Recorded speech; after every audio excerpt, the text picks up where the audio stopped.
Good evening and welcome back to the Day 3 finals of the Irish Open Championships of 2022 here in the National Aquatic Centre. And just before we get started, I'm delighted to be joined by our poolside commentator Andrew Bree. Andrew, it's been a fantastic couple of days thus far. You must be really enjoying it. Yeah, it's been great. This morning went in so fast as well, it's good. And this is Day 3, so we've got 2 more days left, Friday, Saturday. So some good swims, some swimmers like anything. Some are going to be disappointed, some are doing personal best, but overall pretty happy, and I think we're going to have a good race, or a good few races tonight as well. And just looking back to last night, obviously a brilliant night, an Irish junior record broken, an Irish senior record broken by Max in that last race. So it's just so exciting to see these guys so young, swimming big times in front of a crowd, just feeds off each other. 100%, and the good thing is, we're all back inside, and the parents, and this is a fantastic service that you guys have got with the live stream, which has really helped, the swimming community throughout all the kind of like lockdown when they weren't allowed in. So for Swim Ireland to open the doors now, this competition, and get the parents in and get the supporters in, it really means a lot. And yes, last night was pretty electric. It's really important, I think, for younger swimmers to see the older ones generate those records, generate those fast times, because all it takes is like one moment in time to spark a little bit of ignition or a catalyst for a younger swimmer to maybe regain that passion or to go all in the sport. And that's where we're going to get our future Olympians. All the swimmers here are going to be training and then looking towards 2024 obviously for the older ones, and then 2028. So it's that nice 4-year cycle that you can almost reverse engineer it. You look ahead 4 years and you're like, right, what do I need to do today in order to get closer to that goal in a few years? So yeah, it's been fantastic, and it means a lot for the community as well that they're in supporting and in breaking records. And looking forward to this evening, obviously one of them being the 50-metre breaststroke final. We saw plenty of these guys take each other on a couple of nights ago in the 100-metre breaststroke. I know you're a big fan, obviously, of the stroke. Yes. You've got Owen, you've Oisin, Dara all in there. Could be fantastic, obviously, the splash and dash. The splash and dash is right, it's great. And like I wouldn't have a clue how to do a 50 breast. I never really did. My event was 200. But these guys are like, I'm just so proud as a previous, breaststroker and Olympian. I swam 2000, 2008. But to see the flow of breaststrokers come through, men and female, 2012, 2016, now we're up into, 2021 last year with Mona McSharry knocking on the door of finals. This is the real deal in terms of the standard in breaststroke. Now these guys tonight, so Corby's fastest in. He won the 100 meters the other night. He's fastest in here. Check this. He's prelim time 28.0, but his best is 27.7. So I'm hoping that himself and Green is back in the mix. He took a little bit of time off at the Olympics, which is understandable because you get to the height. It's like a roller coaster. You get to the height of the Olympics, and it's like, ooh. So it's a delicate thing too, not only for the body to take a little bit of a rest, but also for the mind. So it's good to see him back in action. He had a good race. These guys are obviously building up for the summer competitions with the Euros. Some of the guys from the north have got the Commonwealth Games.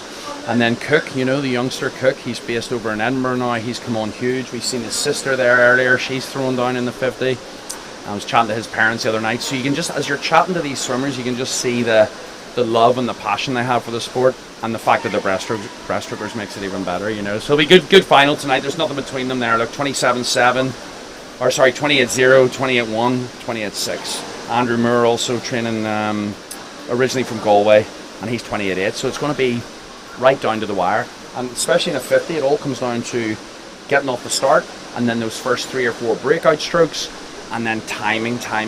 These guys need to know exactly how many strokes they're going to hit for the 50, because if they're looking for the wall at the end, their bodies are going up, their legs are going down, and it's like hitting the brakes if you were flying down the freeway or the motorway. It's like hitting the brakes. So it'll be good. Yeah, the eyes will be focused on that. It'll be a good race. And just the women's 100-metre freestyle as well. We've seen Danielle Hill.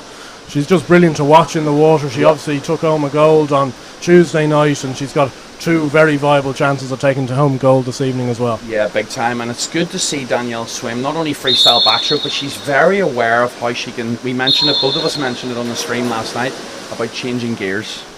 So I trained with a guy in LA, Dave Salo, and he would almost write his sets, but he would say 3rd gear, 4th gear, 5th gear.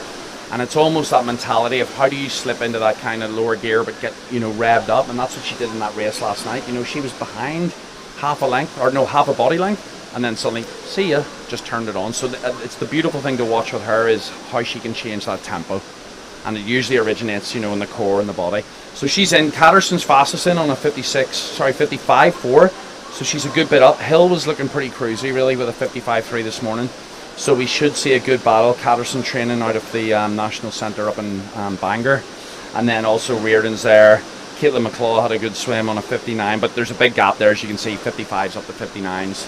So yeah, we'll see what Hill can do. And yeah, just another good night of racing here in Dublin.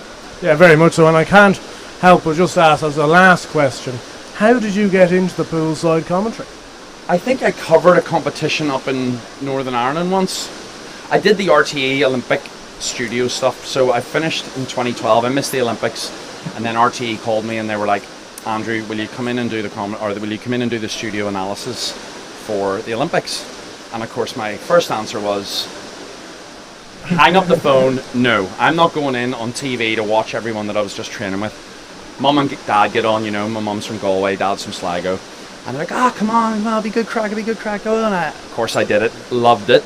And it was the closest thing to being, even though I wanted to go to 3 Olympics, I missed London, but it was the closest thing to going. So I did that, and then I think a few people probably said, well, either he knows what he's talking about or he's winging it, and then they gave me an opportunity. So I've been doing it for a few years, but recently it's become more of a, not sports entertainment, but you want to raise the energy of the place too. And even though during COVID there was nobody in, you know, there was coaches, officials and swimmers, I still pretended there was like 10,000 people in the crowd, you know what I mean? And I think it does help, because I remember swimming as a kid and hearing the commentary as you were swimming breaststroke, you know, you were breathing. So I was like, well, if I could have heard it back in the day, they're definitely going to hear it. Do you know what I mean? And I think it adds to a wee bit of like excitement. And then you've got the swimmers out in the call room listening to me talking about the race that just happened, and they're ready to go out and then beat that time. Do you know what I mean? So I think it's all a package of good energy, and I try and bring as much information to the people listening.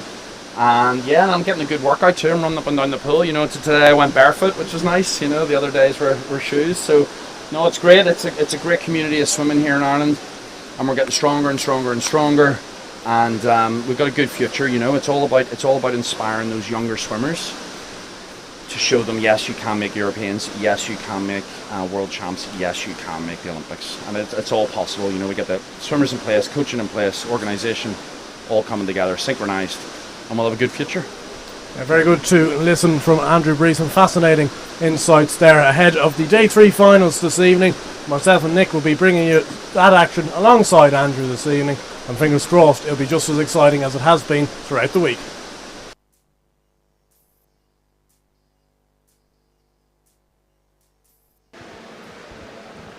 Yes, good evening and welcome to Day 3 of the Irish Open Championships of 2022 here in the National Aquatic Centre. We've got the Day 3 finals coming up for you this evening. It was brilliant to be joined a couple of minutes ago by Andrew Bree, who's been our poolside commentator throughout the week, and had some great insights into some of the finals we're going to see this evening, and also what's happened so far this week and what's to look forward to throughout the summer as well. As always, throughout the week, myself, Andrew Blairwood, will be taking you through the action with Nick Quinn and the help of Andrew Bree at poolside. And Nick, Andrew is an infectious character, I must confess, and his enthusiasm just shines through, and you can see just how much it means to everyone, really, these championships, and how important they are for Swim Ireland.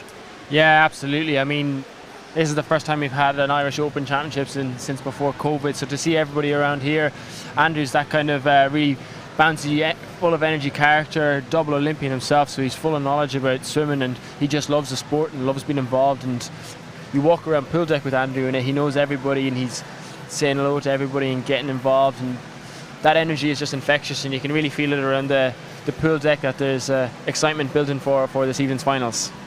Yeah, very much so. We've got another busy card to bring you this evening as well, and after last night's heroics of an Irish junior record and Irish senior record being broken, we can only hope for something of similar excitement to that. First of all, we are going to start off with the 400 metre ladies IM, which is going to have a junior final and a senior final. We then move on to the men's 50 metre breaststroke, where we have a B final, a junior final and senior final. Then we have the women's 100-metre freestyle B final, junior final, senior final. We'll then move on to the men's 100-metre butterfly B junior and senior, the 50-metre breaststroke for the women B junior and senior, an 800-metre freestyle heat final for the men, and to finish off with the 50-metre butterfly B junior and a senior final for the women. Starting off here with the junior final for the women's 400-metre IM. In lane 1 we've got Jessica Purcell, in 2 Heather Fain, 3 Ava McNamara, 3 Ava McNamara, 4 Grace Cochrane, 5 Ruth Kelly, 6 Katie Waters and 7 Georgina Walker. All looking to get a good start to the evening here in the IM. A very tricky event, as we've discussed on multiple occasions.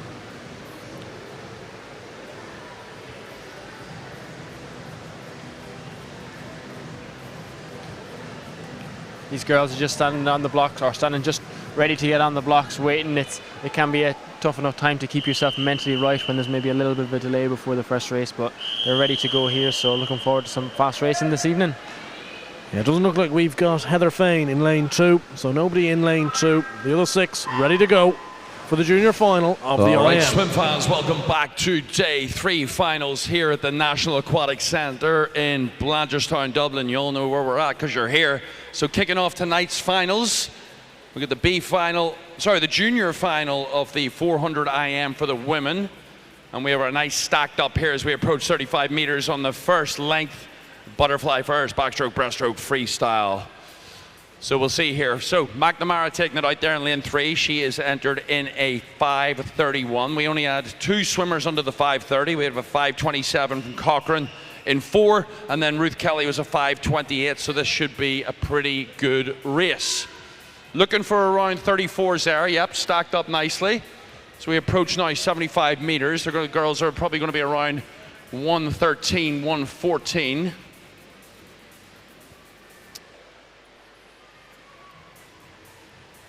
But the 3 center lanes there, McNamara, Cochrane and Kelly, moving swiftly ahead of the rest of the field already. 5 meters now to go until the flags. Let's see where they're going to be at.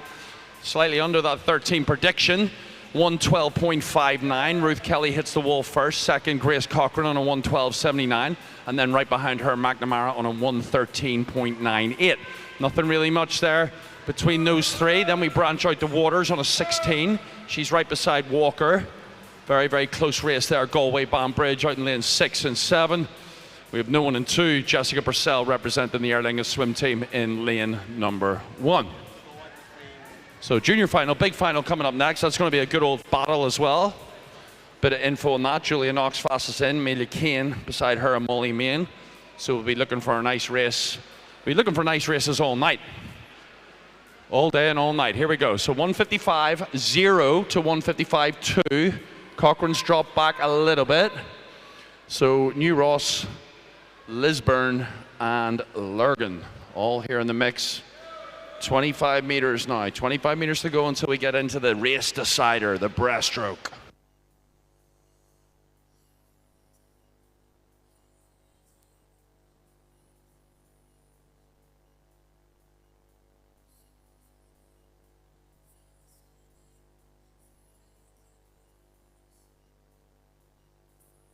All right, halfway through this 400 IM. Who's hitting the wall first? They were 2:39 this morning. They're 4 seconds under that. Ruth Kelly hits the wall. New Ross, 2:35.85. Nothing between them. 0.2. McNamara just bumped into her dad there. 20 minutes before the session started. Look at her breaststroke though, looking pretty good. Once again, Lisburn not fully rested. Some of their swimmers hitting some good times for this part of the season, but McNamara has now made a move.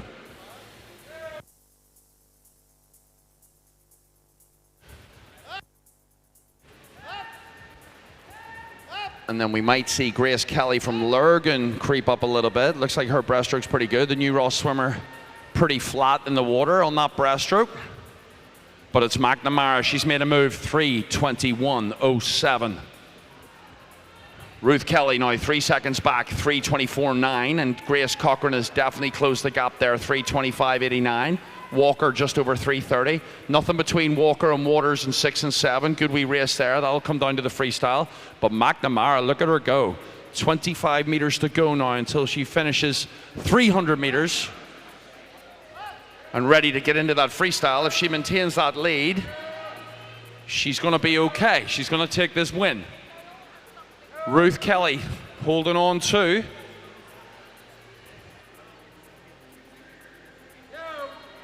But it's McNamara, so they were 4:17s. Look how much they're under that time from this morning, nearly 10 seconds. So we're going to see a sub 5:20 swim. If she can pull this off, it's going to be a sub 5:20 swim, which would be pretty impressive. She was 5:31 this morning, 5:31. If she goes sub 5:20, that is a huge drop. Great motivation for the rest of the season. So like I said, look out for lanes 5 and 6. They're smashing it up there for 4th and 5th. Don't know if they're going to catch. Fastest qualifier in lane 4's dropped back to 3rd. Cochrane from Lurgan. McNamara's tying up a little bit, just a little bit. Still expect around a 5:20, 5:21, 22. Breathing right off that wall, that's okay, can't blame her. 350 meters, 375 meters nearly done now. The other girls are catching her. Oh, they're not going to catch her, are they? They're not going to catch her, are they? McNamara's really tying up. 24 meters to go for her. She needs to have a wee look to her right. She needs to have a look to her right. There's a new... No. She's not going to catch her, is she? Ruth Kelly storming home. What a... Closing out the gap. Yep, just over the 5:20. Hits the wall. 5:23, ladies and gentlemen. That's a huge drop. Nice job, Ava McNamara. She wins it, held on. I've felt the pain on the last 20 meters. And what a comeback for Ruth Kelly. Look at that. She closed the gap by 1.3 seconds at the very end there. That was really impressive freestyle. Grace Cochrane and Lurgan was always in the mix. 5:26, but across the board, great drop of time, ladies. Well done. Yeah, great start to the evening with Ava McNamara taking out the junior final at 5:23.42 from Ruth Kelly from New Ross and Grace Cochrane from Lurgan. Ava dropping down around 8 seconds there as Andrew was commentating on whose side. That's a remarkable drop really from your morning swim and to take out a junior final in such an impressive way. Yeah, that's a brilliant drop from this morning swim for Ava there. She was really controlled for that first 200 of the race, and then she really took over on that breaststroke leg, so that was her strong point in that race. She really powered through that first and second 50 of the 100 breaststroke, and yeah, no, it was a really, really strong swim from her. Although Ruth was really pushing hard on the freestyle leg, she had a really strong finish on that last 50, and I think if there was maybe another 15-20 meters, she would have been almost catching up with the Ava. But that was a great start to the first final session, and now we move on to the open final, which again I think should be a cracker. We've got some fast names. We've got Julia Knox, this is her first event here today. She flew in from the States. She's based training over there at college at the minute. And we've got the likes of Molly Main and Amelia Kane in the middle lanes as well. I think a lot of these girls are actually really good breaststrokers, so they're kind of, Julia and Molly are on the same kind of strengths. Molly's got a really good fly, Julia's got a really good breast and freestyle, and then Amelia Kane was silver medalist in the 400 freestyle, so we know she's going to finish strong. So it should be a really exciting final, this women's open final in the 400 IM. Yeah, very much so. Just interesting to note that obviously Grace Davison was one of the fastest qualifiers this morning, but doesn't take up this engagement in the senior final. She actually just pipped Amelia Kane at that 4:56 time in the second heat this morning, but she isn't in the final, which gives a great opportunity to the likes of the other contestants here to go and swim very well. And they're coming out onto their blocks now at the moment. Eva Bailey, the first to come out from in lane 9 from New Ross, 15 years of age. In lane 0 is Hazel Bentley from Asgard. In lane 8 is Rebecca Friel from ADSC. In lane 1 is Hannah O'Connor from Limerick. In 7 is Hannah O'Shea from Dolphin. In 2 is Hannah McCabry from Lurgan. In 6 is Ciara Aiken from Ards. In 3 is Molly Main from Templeogue. In 5 is Amelia Kane from Ards as well, should I say, and Julia Knox as previously mentioned, now out in the States, but she's come back and she was very impressive this morning.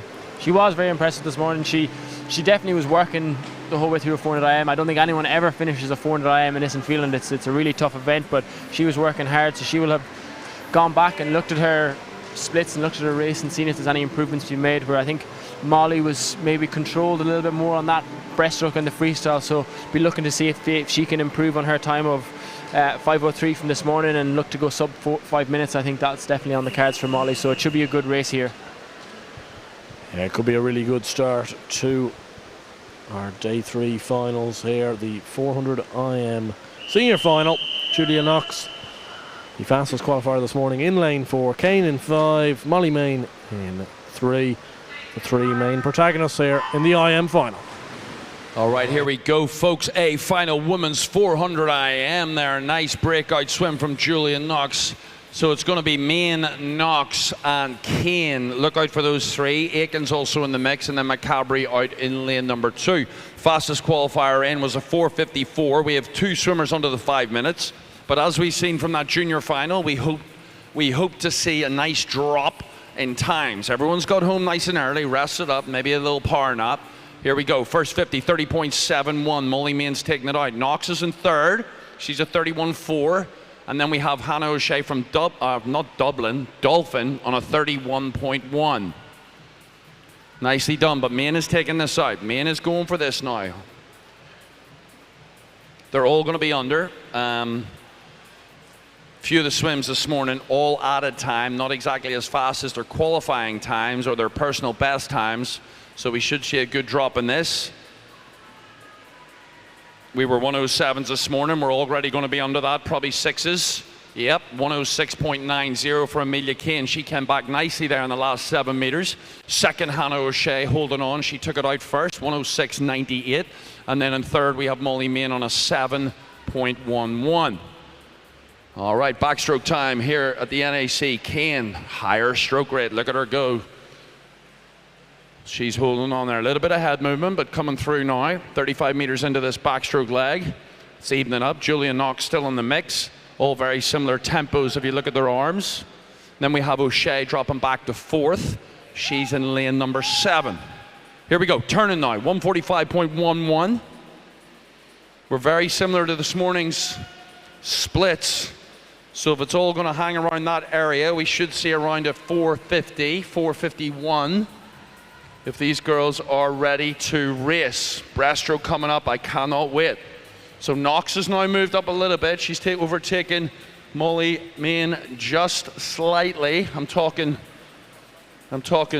nothing really. They're neck and neck. Kane's out front, but she needs to be for this breaststroke. But I've been saying it all week. The Ard swim team have got a solid history of breaststrokers. Nelson Lindsay, back in the day, so he set up the ethos of the club, and it's working. But it's Amelia Kane right off that wall on a 2:23.1, 2:23.9 for Knox, and then it just missed Molly's time. But they're moving now. Look at this breaststroke, stroke for stroke. 25 meters into it. Can Kane hold on? A little bit more of a glide from Molly and Julia there in lanes 4 and 3. Oh, it's evening up. She's actually just slightly taking the lead. Distance per stroke, folks. Distance per stroke. She's going to hit the wall first, lane number 3. They were 3:05 this morning. They're now 3:04. So when they get into this freestyle, because they are going to race, I promise you they're going to race. Watch out for Kane on the free. She's going to gun it. So once they get into this race, let's see if we can get them under that 450 barrier. Always good to see improvement from morning to evening. But Molly Main, training out there in Dubai in a league of her own now as she moves close to 15 meters from the wall. Knox is still in the mix. She's at George Washington University, not Georgetown, like I said earlier. Got corrected. So it's George Washington, GW. Here we go. Hits the wall, 3:45.55 for Molly Main. 2 seconds behind Julia Knox. Can she catch her? And then Amelia Kane's dropped the 3rd after that breaststroke leg. So here we go. Looks like there's A nice gap opened up, 75 meters left in this 400 IM. I think Molly's the only one that might go under 450. The other ones are going to be right on the bubble. Knox though. Knox is just taking off. She's left Kane in her shadow. Ooh, this is going to be good. Let's see if I can hear Davy Wilson make a bit of a noise there. Get her up and going. So, folks, this is going to get good. Look at the stroke rate. Look at the stroke rate. Main's now breathing every 3. She can see the action. Let's go. 25 to go. Raise the roof. Get these girls home under 450. Put your hands together. Look at the race. It's Knox. Knox is coming through. The Northerner. Is she going to be under 450? They're not. They're going to be about a 51 or 52. Knox, what a finishing race. 4:52.43 wins it. What an impressive. She was at least 2 seconds down with 100 to go. And she stormed home. Molly Main, great swim as well for the youngster. 4:53.33. And then Amelia Kane coming in to 4:57.47 for the top 3 under 5 minutes. Great racing, great racing. Yeah, what a brilliant swim from Julia Knox. She's taken home the 400 metre IM. And it was that last leg. I thought that Molly Main had maybe nicked it there in that third, the breaststroke leg of the IM, but to come back and to end up winning relatively comfortably at the touch as well was a really brave effort from Julia Knox, and also a very good one. Yeah, no, that was a brilliant swim. I think that was epitomises a 400 IM. You had Molly take out the fly quite strong and was leading at 100. Then Amelia is a really strong back roller. She came through and was leading at a halfway point, and then Molly looked like she took over that race on the breaststroke. She really picked up her rate from this morning's swim, and she looked really powerful and efficient, and that really technically sound breaststroke on the breaststroke leg, and I was like, I thought that was her race. But Julia had that little bit extra in the tank on the freestyle leg, and she was able to watch Molly and just hunt her down on those last 100 in a really strong time. That's actually a European Junior consideration time, another European Junior consideration time for Molly in that 400 IM after the 100 breaststroke yesterday. So really good swims from both those girls right there. Yeah, it was fantastic. Watch that. And it's ended up going the way of Julia Knox, who was the quickest qualifier this morning. But as we've seen so many times, Molly Main improving the guts of 10 seconds on her morning time. We did say at the time that it looked like she was, wouldn't say taking it handy, but that she was obviously very smooth in her morning swim, and the fact that she's gotten into the final and kind of almost did what she had to do, and then she's really attacked this evening. Yeah, I actually think that maybe her first 200 this evening was quite similar to her first 200 this morning, but it was on that breaststroke leg this morning where she was, as Andrew Bree took a rate on pull deck, and she was below 30, which is a really long, efficient rate, whereas this evening she was definitely above that. She was keeping that rate up and being really connected through each of her strokes, and then on the freestyle leg of a 400 IM, it's whatever you have left at that stage, so you always know in the final you're going to be giving it everything at that stage. So a really strong swim from her, and brilliant swim from Julia to overhaul her on that last 50. And moves us on to the 50 metre breaststroke for the men. So this is going to be quick as it comes here. We've got a B final, a junior final, and then the senior final, which is going to be very hotly anticipated. Charlie Morris in lane 0. We've got Zachary Black in 1, Christopher Mason in 2, Michael McNamara in 3, Paul Cox in 4, Daniel Mulholland in 5, Killian O'Sullivan in 6, line 8 and 7, Ryan McGinley in 8, and David Pow in 9.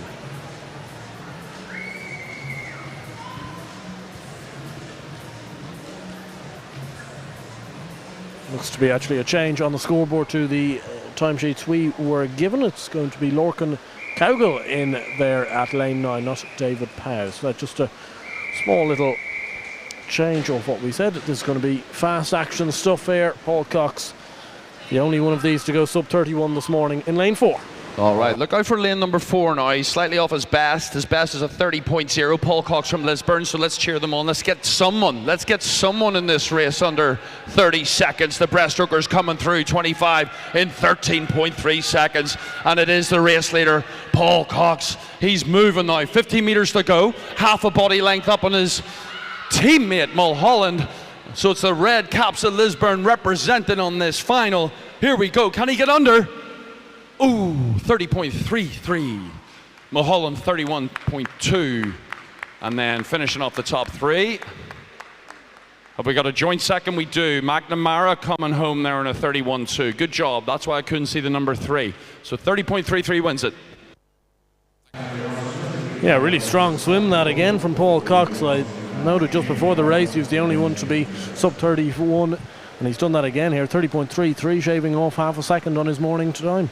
Yeah, when you take off half a second from heats to finals, especially in such a short event like a 50, that's, you know, you've made some improvements from the heat swim. You've looked at your technical side, you've looked at where he can maybe get it, and it really looked like he came into his own the last 20 metres of the race, and that's when he started pulling away from the rest of the field. So that was a strong performance from him, and I'm sure he'll be happy with that.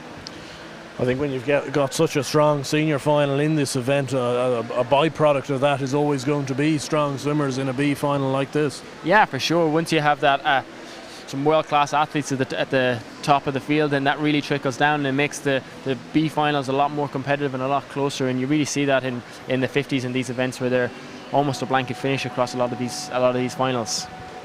It moves us on to the junior final quite nicely, which is also going to be very hotly contested. Only a second or two between plenty of these on their morning times as well. Benji Cummings in lane 0 from Ards, Keane George in 1, Cody Dunyan is in 2, Ali Ryan is in 3, Matthew Hand 4, Liam O'Connor 5, Ben Cardwell 6, Ewan Maguire 7, John Mulhall 8, and Ewan Fain in 9. Matthew Hand, the only one of these to go sub 31 this morning at 39.9.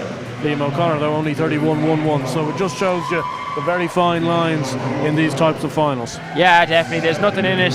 There's never anything much in it in a 50 like that. So Matthew is in the senior final of the 100 breaststroke, so he'll be looking to take that form into this 50 breaststroke and improve on that 30.99 that he did this morning. The 50 breaststroke is, I always found in my experience, is actually quite a hard one to get right, because a lot of the time you dive in, you're a 50, you're right, this is really short, I have to give it everything, but sometimes trying harder in breaststroke doesn't actually mean that you go faster. You still need to make sure you're connected on each of your strokes, and the most important thing is always driving into that streamlined stroke with each stroke, and you'll see that in the senior final with the likes of Dara Green. He's amazing at, and Owen and Ushin, all those guys are amazing at really surging forward into streamline on every stroke, even if they are swimming at a really high stroke rate. So that's something to watch out for in this final, and then definitely in the senior final to come. Yeah, brilliant insight from Nick to what to look out for in these types of finals. 50 metre breaststroke happens so quickly. Everything has to go right, and Matthew Hand will know that in lane 4. On the book from this morning, he's got a favourite's chance, but he's got to go out and prove it.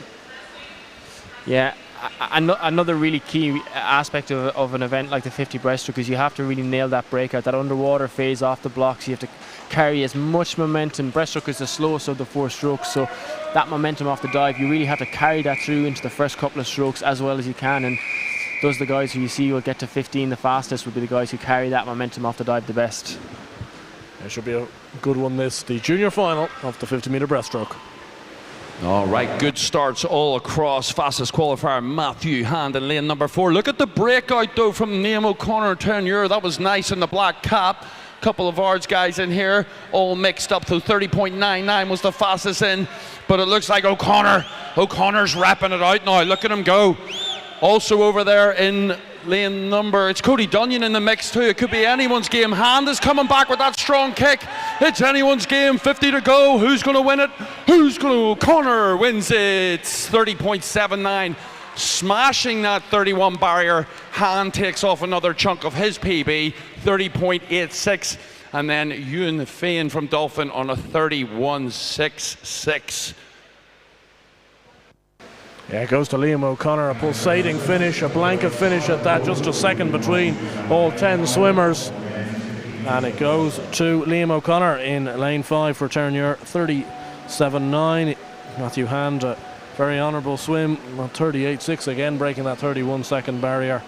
Liam O'Connor, and he was very pleased with it, and as he should be. Yeah, he was definitely pleased with that. I think from the looks of things, looks like it was the first time sub 31, so he was definitely pleased. He swam really, like I said, he carried his momentum really well off the dive, and he was leading the whole way. But Matthew Hand was really charging those last couple of meters, and I actually thought he was going to get the touch, but Liam did just enough to hold off and go sub 31 for the first time, and he seemed really pleased with that swim.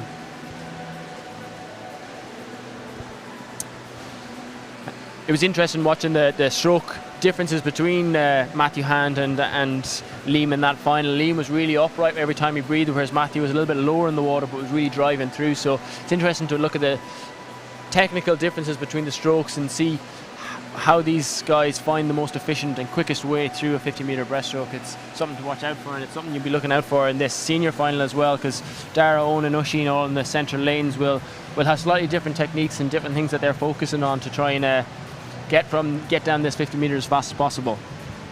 Yeah, well, that does move us on to the 50-metre breaststroke final here on the day 3 finals day. It's been one that's been hotly anticipated. We saw the 100-metre breaststroke final between an awful lot of these men before. On Tuesday night, Owen Corby, Dara Green, Oisín Cook, Morgan Berryman, they all do battle against each other again. And it's going to be a fascinating watch here, really. This morning, Owen Corby posted a time of 28.07 in comparison to Dara Green's 28.15, Cook with 28.64. They were all sub 29, and you felt also from all three of them that there was more to come as well. Yeah, definitely. I think they're all capable of going faster, and they'll be looking to go faster this evening. But as I said, 50 breaststroke isn't just as simple of trying to go faster and going faster. It's all about maintaining the integrity of your stroke, and even if you are picking up your rate, making sure that you're still getting into that streamline and connecting on each of the strokes so that you're not slipping any water.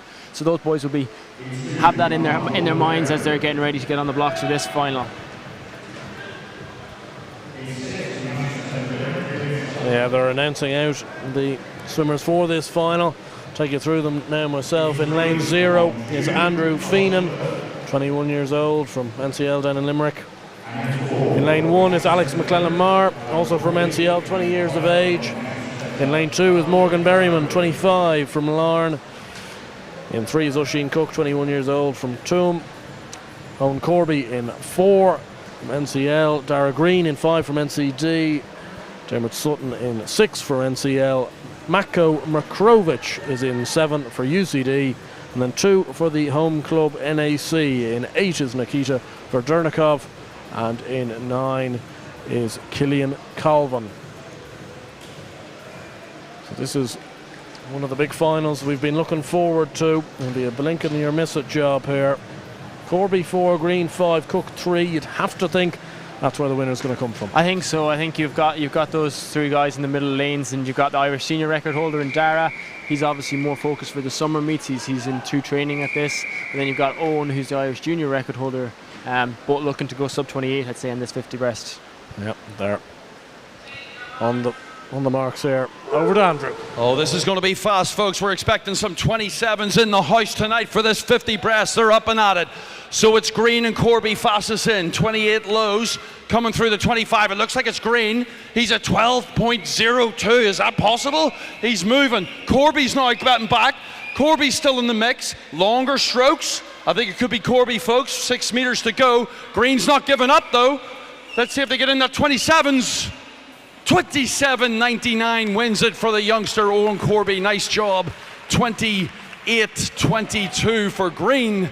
And then in third place out there, 28.73, young Usain Cook, representing Tuam, training in Edinburgh. Good job, breaststrokers. Yeah, and it didn't disappoint. It was brilliant between Corby, Green and Cook there. Corby and Green just getting the better of the exchanges with Cook with around 10-15 metres to go, but you didn't know which one was going to get that touch, and it was Corby in the end at just sub 28, 27.99, and he adds to his 100-metre medal with a 50-metre medal now as well. Yeah, it was a really good swim from Owen. He carried, Oisín had a really good dive. I thought Oisín could have been potentially the fastest off the first 15, but once Owen got up and started swimming in a stroke, he was really powerful. I was watching all 3 of those boys as they were coming past me here.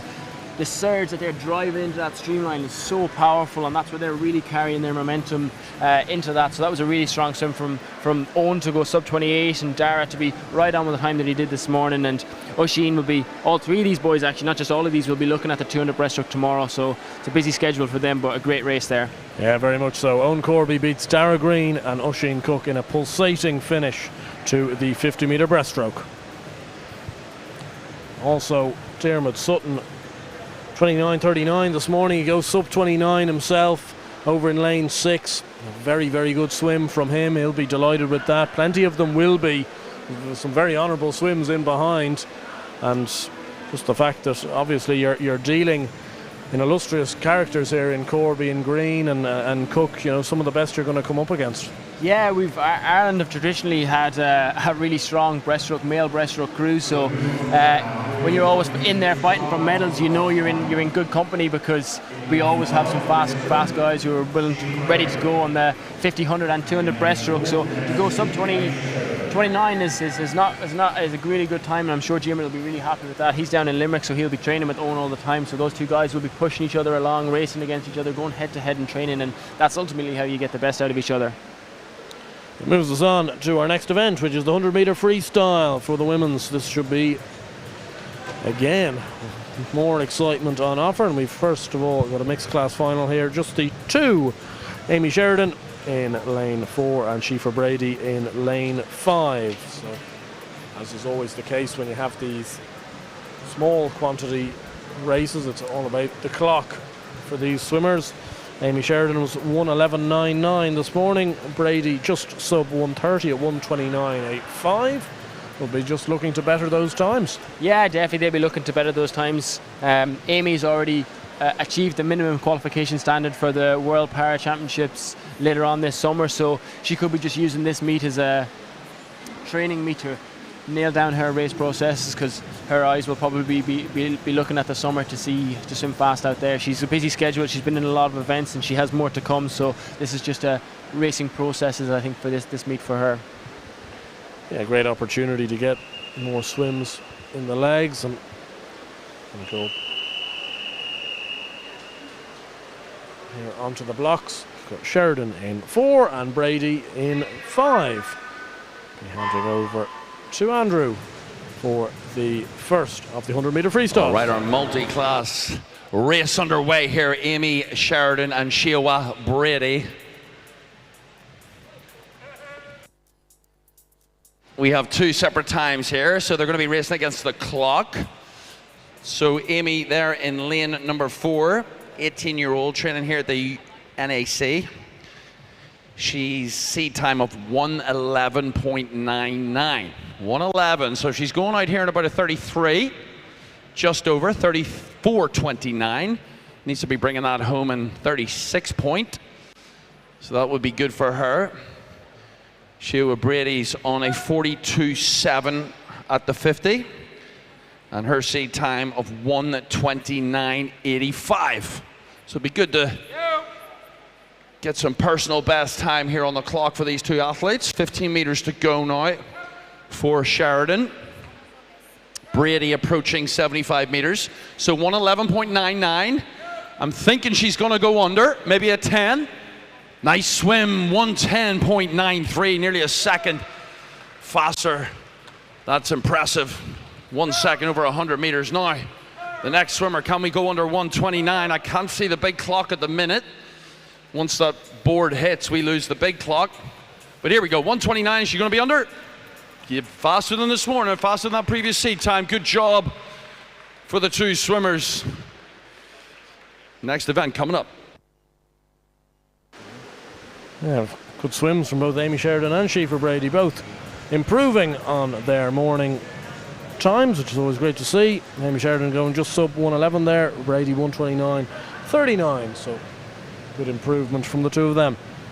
Yeah, definitely. Like, as we said throughout this meet, you swim the heats and then you go back and you look at your times, you look at the race footage, you're probably watching the YouTube stream back and looking at how your race went and seeing where you can maybe find those tenths of a seconds that will get that improvement that you're looking for the finals. So for both those girls to go faster this evening, this morning, it is really good. So great job by them, and that moves us on to the to the B final of the 50 breast, or 50, excuse me, so we've just had the 50 breaststroke, the B final of the women's 100 freestyle. So in this we've Bethany Firth is in lane 4, so she's multiple Paralympic medalist representing Team GB, so she'll be looking to qualify for the Commonwealth Games in Birmingham later on this summer. So this should be an exciting final in the women's 100 freestyle B final. It's like you said, when you've got more depth at the top in that senior final, it filters into the B final and you get faster, closer races in the B final. So we should have 3 good races here in the B final, junior final, and then the senior final. Yeah, very much so. We've got a very impressive junior and senior final to come up in a few minutes' time as well, but this B final looks a cracker on paper. We've Sheena Fagan in lane 0, Laura Potts is in lane 1, Olivia Miss Kelly is in lane 2, Molly Nulty is in 3, Bethy Firth, as Nick alluded to, in lane 4, Ellie Donegan is in lane 5, Brogan O'Hara is in 6, Namone Rogers in 7, Isla Henry in 8, and Hannah Malloy in 9. So Firth and Donegan, the 2 to break the minute mark this morning at 59.11 and 59.84 respectively. Yeah, those 2 girls were sub a minute this morning, so could be looking for them to go both faster as well. Bethany could even be looking to go sub 59 here. She was 59.11 this morning, so if she could go 58 in the final, I think she'd be pretty pleased with that for where she's at in her training at the minute. It should be a very good one, this. Firth in 4, Donegan in 5. Molly Nulty was just outside 101 this morning. She's in lane 3. Just that little bit of an anxious wait as they wait to be called onto the blocks, which they have done now. I'll be leaving you in the capable hands of Andrew Bree to call you home for the B final. All right, welcome to the B final of the women's 100-meter freestyle. Look out for Firth. She swam a 59 this morning, but her best is 57. She's in the black cap in the middle, multi-Paralympic gold medalist. So she's going pretty good here as we cruise through the 35 meters. Looking really, really strong, breathing every 4 strokes to her left. A little bit of pressure from Ellie Donegan, who has just signed up for Yale University. You're right, you heard that right. That's Yale University, one of the most prestigious universities in the States. She'll be doing academics and swimming out there. So here we go, it's turning into a race, folks. Let's see what we're going to get. 25 meters to go, coming through 75 and 41 seconds. Bethany Firth, she's got that experience, 15 to go for her. I don't know if the youngster from Lauren is going to catch her, but it's Firth all the way through, 5 meters to go. She is a 57 freestyle swimmer. Let's see if she's going to be close, just over 58.78 for Bethany Firth. She wins it. Ellie Donegan getting under that 1 minute mark on a 59.32. And then Nimone Rogers from Trojan finishing off the top 3 on a 1:01.14. Yeah, well, you did say that Firth would be looking to go sub 59, and she's gone and done so. 58.78. Also, Ellie Donegan improving on this morning's time at 59.32. Good swim from Namone Rogers over in lane 7 as well to pick up 3rd. But Bethy Firth really very good there.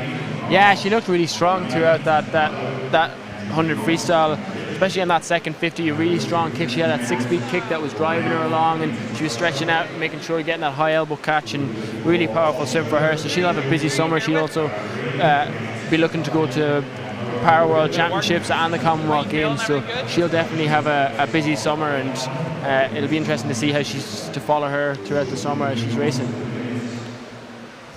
Yes, indeed. She's very impressive there. 58.78 takes the B final of the 100-meter freestyle.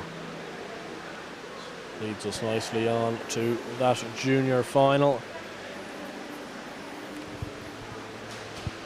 Very good standards on show here, and to put things into perspective, the fastest qualifying time here from the junior final is at 1 minute 16, and the slowest on paper is 1:01.23. So just over a second between all 10 swimmers. Yeah, it's a really tight race. 100 freestyle, you'll often find that it's very, very little between all the swimmers. So this junior final is going to be a real close one, and I'm sure a lot of these girls will be looking to break a minute, which is one of those big barriers in swimming. To go sub 60 on a 100 freestyle is a big barrier, and that'll be an aim for a lot of these girls coming into this. And I would be pretty confident that we will definitely see some 59s here.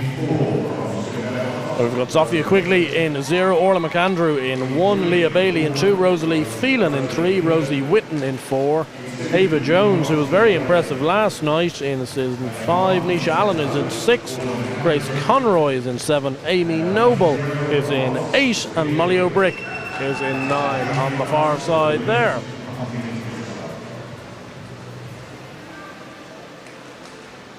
The aim for the majority of these swimmers trying to break that 60-second barrier. Ava was really impressive last night in that 100 breaststroke. She dropped time from the heats to the finals. Representing Portmarnock, Coach Anne Burgess is doing a really good job with her, so it'll be interesting to see how she can go in this final, but she definitely won't have it her own way. Rosie Whitten and some of the other girls will push her all the way. That might be the competition required for some of these to just slip under that minute mark. Let's see how it's going to happen here in the junior final of the 100 metre free. Okay, junior final underway. Rosie Whitten fastest in on a 60.16. So if she's anywhere faster than a 29.2 at 50, that's if she's going to turn first at 50. Very close seated times with her and Jones from Portmarnock. She was a 1 minute 0.3, and then the Corman swimmer Rosalie Phelan on a 1 minute 0.3 as well. So it's a line of swimmers as we hit this wall. Look at this. Oh yes, 28s all the way through. 28.2 for Bailey, who's second. 28.7 for Conroy. The whole field is split. Nice to see this in a 100 metre freestyle. Looking pretty good. The new Ross swimmer, Bailey, she's just a slight body length, not a body length, an arm stroke ahead. Closing out the race. It's anyone's game, folks, as we approach the wall. Anyone could win this. I think Bailey might just hold on if she puts the head down. Let's see what happens. 59.71. Bailey held on. What a great swim. And compared to this morning, look at all those numbers under 1 minute. That's very, very nice. Second, Rosie Whitten. She swim Belfast. She's a 59.7. And then Ava Jones from Portmarnock on a 59.7, also to round out your top 3. Yeah, really pulsating finish there. Just 0.06 of a second between the top 3, 0.1 between the top 4, and 0.2 between the top 5. Leah Bailey takes it in 59.71, and as we predicted, 5 of them underneath that minute mark. Yeah, that was a brilliant swim, really exciting. I couldn't call it coming into that last 10 metres. I didn't know who was going to get the touch.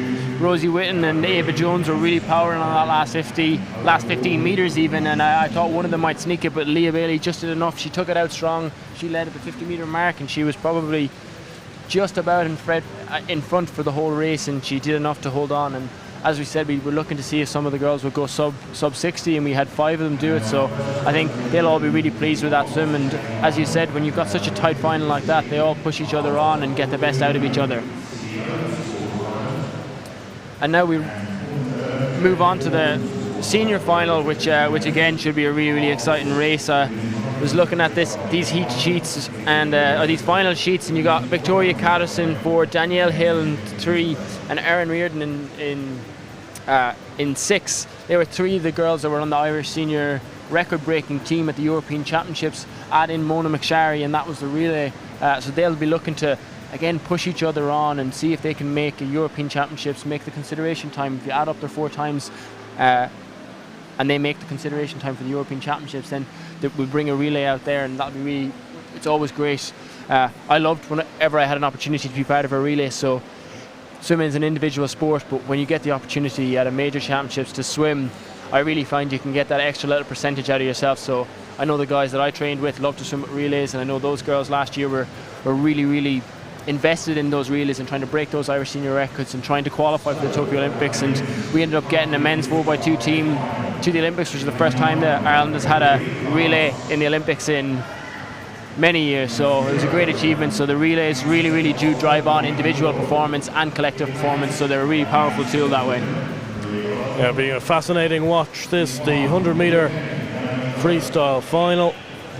The swimmers coming out right now. We've got Molly McAlorum in lane 0 from NCU, 17 years of age. Naomi Trait is in 1 from Kilkenny. In 2 is Grace Davison, the 15-year-old from Ards. We saw her not take up her engagement in the 400 IM earlier this evening. She's in here though. Danielle Hill in lane 3. Obviously a massive danger to Victoria Catterson in 4 from NCU. Erin Reardon in 5, also from NCD. Caitlin McCaw in 6 from Larne. Danielle Farrell in 7 from Sligo. In 8 is Maria Godden from NCL, and in 9 is Rebecca Reid from Ards. This looks a really strong heat, this 100-metre final. Catterson with the fastest time this morning, but we know how much of a threat Danielle Hill is. Yeah, definitely Danielle is always dangerous. This is one of her favourite events, so we're looking for her to take this out strong. I think Erin Reardon will also take it out strong, 50-50 specialist, so both those girls will take it out strong, and Victoria's in a really good place in between them. I think 200 freestyle is her preferred event, so she'll be looking to try and hold on to the 2 girls on either side of her on the first 50 and then see if she can bring it back in the second 50, and it should be an exciting race to watch.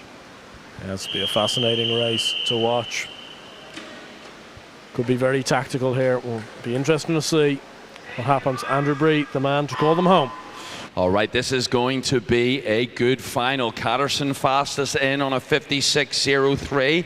Look out for Hill though. She holds the Irish senior record at a 55.33, and I got a really strange feeling she is going to go 55.2. That's my prediction. So the swimmers were in 27. I'm thinking Hill's going to turn to the feet in about a 26. Let's check in. 26, yes she is. Folks, get excited. This could be an Irish senior record if she holds on. Catterson always takes it out a little bit slower. She was out in a 27 this morning, back in a 28. But it's Hill, 25 meters to go. She's 39 seconds, 0.5. Let's see if we can get her. 55.2 was my prediction. Can she hold on? We're 48 seconds on the clock. 5 meters to go for Hill. Irish senior record maybe? Just over 54.87. No, huge Irish senior record. What am I talking about? 54.87. The first Irish female ever under 55 seconds. Put your hands together, folks. What an unbelievable swim from Danielle Hill. What an unbelievable 54.87. I think the majority of us here in the NAC are in shock after that swim. They went out extremely hard. There was gasps at the 50-metre mark. Could they possibly going this fast? And they've kept it up on the way back. And fantastic from Hill yet again, but made also by the swims from Catterson and Reardon in 4 and 5 to keep her honest all the way. What an unbelievable race. That's just brilliant from Danielle. Brilliant swimming. She really took that race out hard. She attacked it from the very start. She led off the 15 and she just carried that momentum, that easy speed to that first 50. She turned at 15 at 26.4, which is 0.3 under what her previous Irish senior record was, and she just kept that momentum all the way home in that second 50. To be the first Irish woman to go sub 55 is some achievement for Danielle, and she's just gone from strength to strength since making the Tokyo Olympics last year. She had ISL after the back of that, and she's just moving Irish female sprinting forward, and that's really positive. And it was a really strong swim from Victoria Catterson in lane 4 as well. She hung in there on that first 50, and then she was really driving home on that second 50 to get that second place. So women's freestyle sprinting is looking really strong in Ireland right now, and those girls should be really excited about the future of that going forward with relays and everything. But that's a brilliant Irish senior record by Danielle, and she's not done yet. We will see her again later on this evening in a 50 fly. Yeah, what a fantastic way to finish the 100-metre freestyle. Danielle Hill breaking an Irish senior record in the process at 54.87. I think the way the whole crowd here has responded to that I think they know they've seen a little piece of history here, and I think Danielle Hill not one to really show her emotions too much a lot of the time. I think the way she's reacted after getting the touch, seeing that time, you just know it means an awful lot. Yeah, definitely. Look, anytime you break an Irish senior record is a great achievement, but when you do so in a manner of being the first Irish woman sub 55, we talked about the 60-second barrier for the junior swimmers. 55 is another really big barrier. You're swimming a 54 point in women's 100 freestyle, and you're really up there world class swimming at that stage. So that's Danielle. She said to you earlier in an interview that she wasn't sure where she was at coming into this meet. So if that's when she's not sure where she's at, it suggests that there's going to be a really exciting summer of racing. She's already pre-qualified for the Commonwealth Games. She's pre-qualified for the European Championships. So we're going to be seeing a lot more of her. And if she's swimming 54.8 Irish senior record at this stage, it bodes well for more good things to come for her. Yeah, very much so. She alluded to me on Tuesday evening that this was being used as almost a starter for the summer. So fantastic prospects ahead. We've got our presentations at the moment for the 400 metre IM. That's Amelia Kane there on your screen picking up the bronze medal. A very good swim from herself, but unfortunately for her, she bumped into Molly Main. Another medal for her. She's had a very productive week thus far. Yeah, Molly's in really good form. That's another European consideration standard for the European Junior Championships. So she's in really great form for this meet, and she'll have exciting summer. Very different race to the 100 freestyle that we've just watched in that 400 IM, but for me personally, it's no less exciting because it's so tactical. You can see that Molly was ahead in the fly, Amelia was ahead in the back run, Molly was ahead in the breaststroke, and then Julia only took the lead on the freestyle leg. So it just shows the tactical nature of the 400 IM, and it makes a really exciting event to watch, and it was a great final. So congratulations to those three girls, and they're smiling on the podium, so they look like they're having a good time and pleased with their swims. Yeah, rightly so. Julia Knox, a super swim to go and take home the gold in the 400 IM, and all three of those swimmers have had very productive. Julia Knox with her first swim of the meet this morning, and to go on to win, and both Amelia Kane and Molly Main have both been in the medals already this week as well. So very good for all three of them. We're going to have also the presentation of the men's 50 metre breaststroke, which is going to be a familiar scene to those that were watching the presentations of the 100 metre breaststroke only a couple of days ago. Yeah, definitely.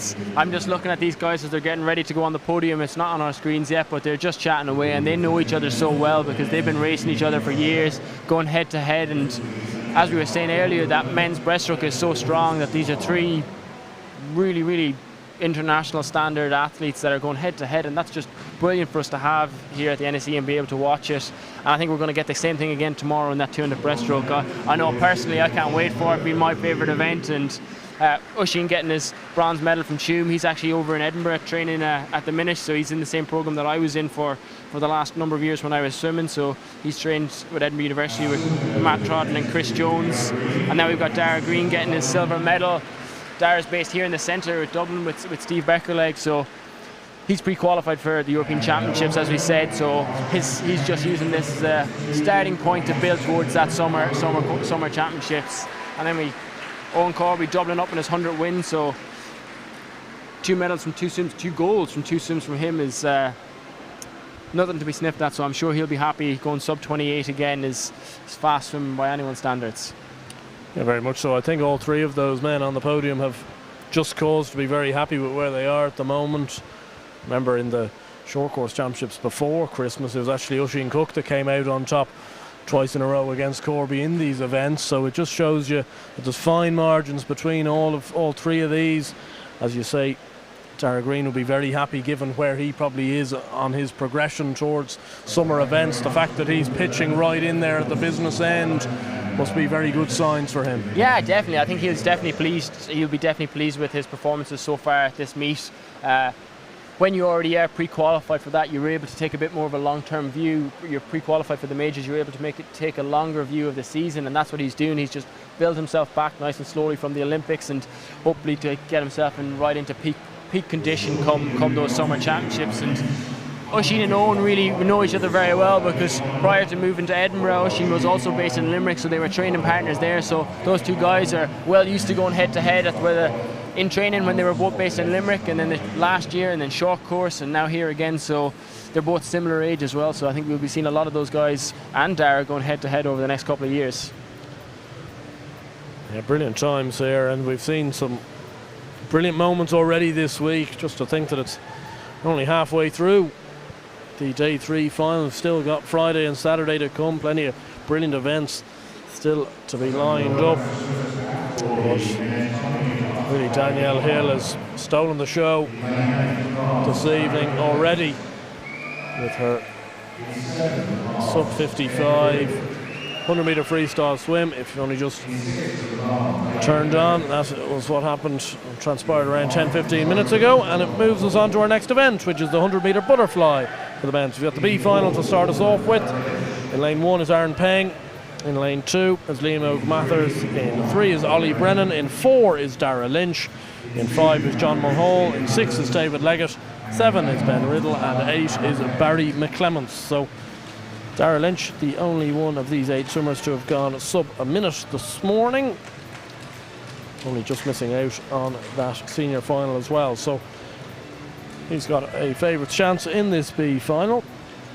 And plenty of these also trying to better those morning times. Yeah, exactly. Dara is the only one sub 60 in this, and he's the only one that's sub 61. So he will have just missed out on that senior A final, but he'll be looking to improve on his time and execute it as well as he can. He'll probably be out from the front from the start, but he'll be looking to execute this as well as he can. And the rest of the guys in the race will be looking to swim sub 61, I'd say, in this 100 fly. Yeah, another very interesting event in front of us. Starting off with the B final for the 100-meter butterfly. Over to Andrew at poolside. All right, welcome B finalist men's 100-meter butterfly. All these guys popping up at around 13 meters. Good use of their start and underwater. Dara Lynch in lane number 4, his fastest qualifier. He swam a 59.69 this morning. He's the only guy under 1 minute. So it'd be nice to see a few of those center lanes break some 60 barriers. We got Ben Riddle looking pretty good in 7 as well. He's in the mix. He's probably about 3rd or 4th, but turning on a 26.85. So if he comes back, even if he comes back in this will be good. I think he's going about a 58 here if he keeps this up. The Cormorant man, coached by Alan Ferns over there. 25 meters to go.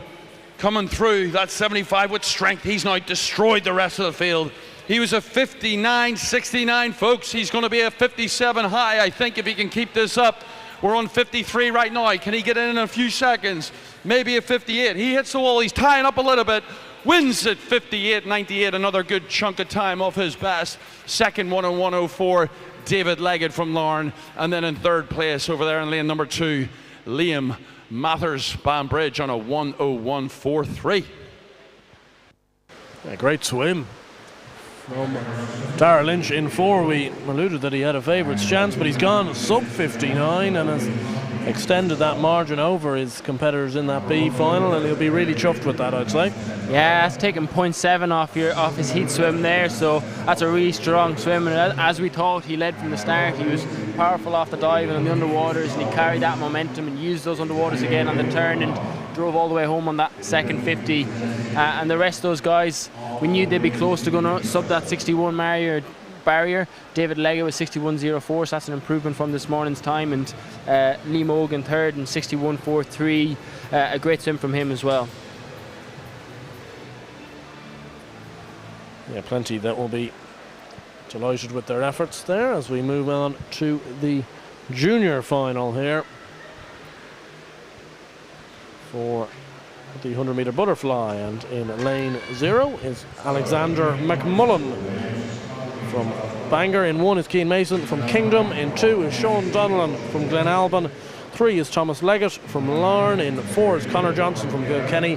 Dylan Registe from Lisburn in 5. Adam Colgan also from Lisburn in 6. John Short from Bluefin in 7. Michael Keogh from Terenure in 8. And Oisin Tibet from the home club NAC in 9.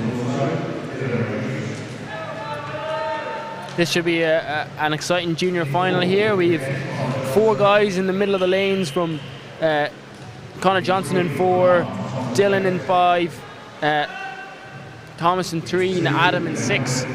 We're all sub 60. In fact, they were all sub 59.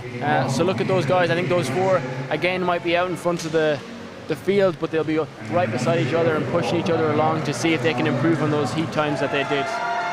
Yes, indeed. 58.01 and 58.12 for Johnson and Regis. So very feasible to think that with the spurring of each other on that they could get sub 58, as are Leggett and Adam Colgan in 3 and 6 respectively, or 6 and 3 respectively, should I say. And the likes of John Short, Sean Donnellan, just teetering at the edge of that minute mark. They'll want to go sub 60 on this occasion in the junior final. Looks a really competitive race. It should be a very exciting one leading up to seeing Max McCusker in a couple of minutes' time in that senior final, as he bids to break a second Irish senior record in a second consecutive day. Junior final underway now. Fastest qualifier in, Connor Johnson from Kilkenny. He was a 58.01 this morning. It's neck and neck. Lane number 3, that's Leggett, having a good opening 25. These guys are through in about 11.6, 11.7 seconds. And it's all stacked up there, but look at Leggett go. Lane number 3, the black cap of Lauren coming through really strong. He's going to be turning in 26.42. Second, 26.8 is Dylan Regis from Lisburn, and then in third, 27.1 is the fastest qualifier. Let's see what happens. Has Leggett paid for it on the first length? He might have. They're coming through 75 metres in 41.3 seconds. Bringing it home. Can Leggett hold on? He's got 15 metres. He's breathing every 2. He's looking for that oxygen all the way home. It's going to be Thomas Leggett, 26.42, and he's going to go 57. 57.44 for Leggett. Fastest qualifier, Kilkenny man, Connor Johnson right behind him on a 57.63. And then Dylan Regis on a 58.19. That's your top 3 junior final. Big final coming up next. Yeah, brilliant swim from Thomas Leggett in lane 3 from Larne. He improves over a second on his morning time from 58.58 to 57.44 himself, and Connor Johnson going sub 58. Dylan Regis not far off either. Some really good swims in there, as I mentioned. Donnellan and Short going sub 60 as well, so plenty will be happy at the end of that. Yeah, it was a strong swim from a lot of those guys. Thomas really took that race out from the very start. He led it pretty much from the gun. He led, but Connor Johnson in between Thomas Leggett and Dylan Regis, he was sitting in a nice place, and he came back really strong. He came back in a 30.4, which was the fastest second 50 in that 100 fly, but Thomas had done enough in the first 50 to secure the win, and as you said, going sub 58 is a good improvement from this morning, along with a couple of guys going sub 60, which is an improvement from this morning. So great swimming from all around from the guys in that junior final. Yeah, the junior final going to Thomas Leggett on this occasion, and that leads us on perfectly to the senior final of the men's 100 metre butterfly. Well, this should be an absolute cracker. This morning, Max McCusker posting a time of 52.85. That senior record currently at 52.52. The meet record at 52.62. With the form he's in, you couldn't knock the chances of him potentially breaking a second record in 2 days. No, definitely. As I mentioned yesterday, a swimmer swimming with confidence after breaking records, winning gold championships, they start to believe that anything is possible. So he'll be going into this race. He'll know. He won't necessarily be thinking about that outcome of the time. He'll have looked at the race footage. He'll have spoken with his coach. He'll identified a couple of areas, maybe only 1 or 2 things that he wants to tweak from this final. And then if he executes all this, I think he'll be right in and around Shane Ryan's Irish senior record of 52.52, which he set last year at the Olympic Games. So it should be really exciting. It's also worth noting that he was 0.11 off the consideration standard for the European Championships in this morning's swim, so he's already achieved that consideration standard in the 100 freestyle, but it definitely would be nice to add a 100 fly consideration standard to that. We also have Paddy Johnson, winner of the 200 fly. He's going to try his best to stay with Max on that first 50 and then try and bring it home as strong as he can. Yeah, another one that's going to be a very interesting tactical race, as the swimmers are coming out just behind you on your screens there, behind the graphic. In lane 0, is Charlie Eatwell, the 17-year-old from Ards. In lane 1 is Alex McClellan-Marr from NCL. In lane 2 is Brogan McAvinny from Kilkenny, the 19-year-old. In 3 is Evan Bailey from New Ross. He swam very well this morning for 55.13. Max McCusker in lane 4 for Dolphin, 52.85 this morning. Paddy Johnson in 5 from Ards. Ethan Hansen in 6 for Trojan. Finn McGeever in 7 for NCL. Conor Fitzgerald for Splash World Sharks in 8. And Callum Ashton for UCD over in lane 9. It's worth mentioning that we've Evan Bailey and Conor Fitzgerald in this race as well, who are both junior swimmers, who both had amazing 100 freestyles, both of them going 51 point, making consideration standards for the European Juniors and EYOF, so they'll have that in their minds for this evening's 100 fly final as well. Should be a cracker. Off to Andrew Bree for the final. All right, folks, here we go. We could see another Irish senior record here. McCusker was a 52.85 this morning. The Irish senior record held by Brendan Highland is a 52.52. So I've made the prediction he's going to go 52.3. Let's see what he can do. He was out in a 24.27, and he's going to be right on that at the 50-meter mark. 24.21, so he's slightly under, but he's going to have to hustle back. He brought it home in a 28.58. Second beside him, Paddy Johnson from Ards on a 24.94. But it's McCusker now through the 75.37 low all the way through. Is he going to go an Irish senior record? Keep your eyes on the clock. Keep your eyes on the swimmers, but then the clock. 52.52 is the Irish senior record. Willie's tying up a wee bit. He's tying up. Does he do it? Ooh, just over, ladies and gentlemen. That's a new meet record, but just outside the Irish record. Nice job, Max. 52.63 wins it. Paddy Johnson, nice time as well. 53.29. And then in third, Evan Bailey, 54.76. Good job, Butterflies. Another brilliant swim from Max McCusker. He takes home another gold in the 100-meter fly at 52.63, bettering his time this morning, just outside the Irish senior record by 0.1 of a second. Just goes to show the fine margins. Paddy Johnson, a massive swim from him as well, 53.29, improving this morning by a second. And Evan Bailey, the youngster from New Ross, 54.76, breaking the 55-second barrier as well in third. 3 smashing swims. Yeah, that's brilliant swimming all around from those 3 guys. Where to even start with that? Max was amazing. He's got such strong underwaters. He looked like he had carrying so much easy speed to that first 50. He looked so comfortable, so controlled, turning in that 24.21, which is the exact same pretty much as he turned this morning. He came off that wall, he popped up at 10 metres after some strong underwaters, and he picked up his rate, and he was really driving through. You could definitely feel like the lactate was building in him in the last 10 metres. He was tying up slightly, but it's a great swim, and that's a European consideration standard. It's just off the Irish senior record, but a great swim and another consideration time for him for the European Championships.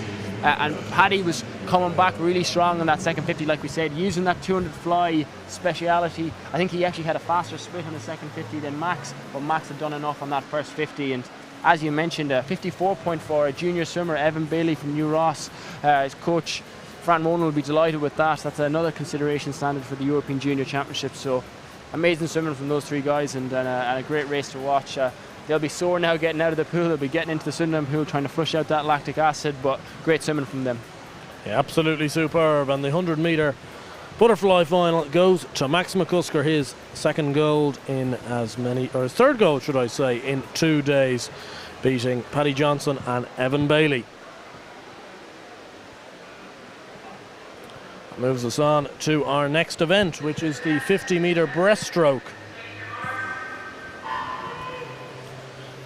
Should be fast filled again, and we start off with the B final on this occasion. In lane 0 it's going to be Ruby Carney. In 1 it's going to be Cara McCormack, Judy Brennan in 2, Lisa Cook in 3, Lara McAvoy in 4, Aberla Lend in 5, Rena McCormack in 6, Eve Byrne 7, Rachel Kenny 8, and Aibeen Hegarty 9.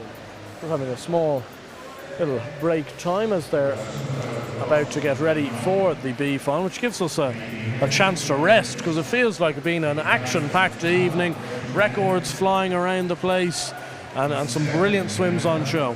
Yeah, it's been some brilliant swims on show. I think some unexpected swims. I think that 100 freestyle Irish senior record by Danielle took the whole building by surprise. You saw Andrew Bree, he actually didn't realise at first that it was an Irish senior record, but there was then once they realised it, rippled through the stadium, the arena here, and everyone was delighted for Danielle, and you couldn't ask for more from a swimmer of her calibre. And then to move into that 100 fly, Max and Paddy Johnson really working hard, and Evan Bailey, what a talent he is coming up through the ranks of the junior swimmer, and he's exciting for sure. And now it doesn't stop there. This 50 breaststroke should be an exciting event, starting us off with this B final.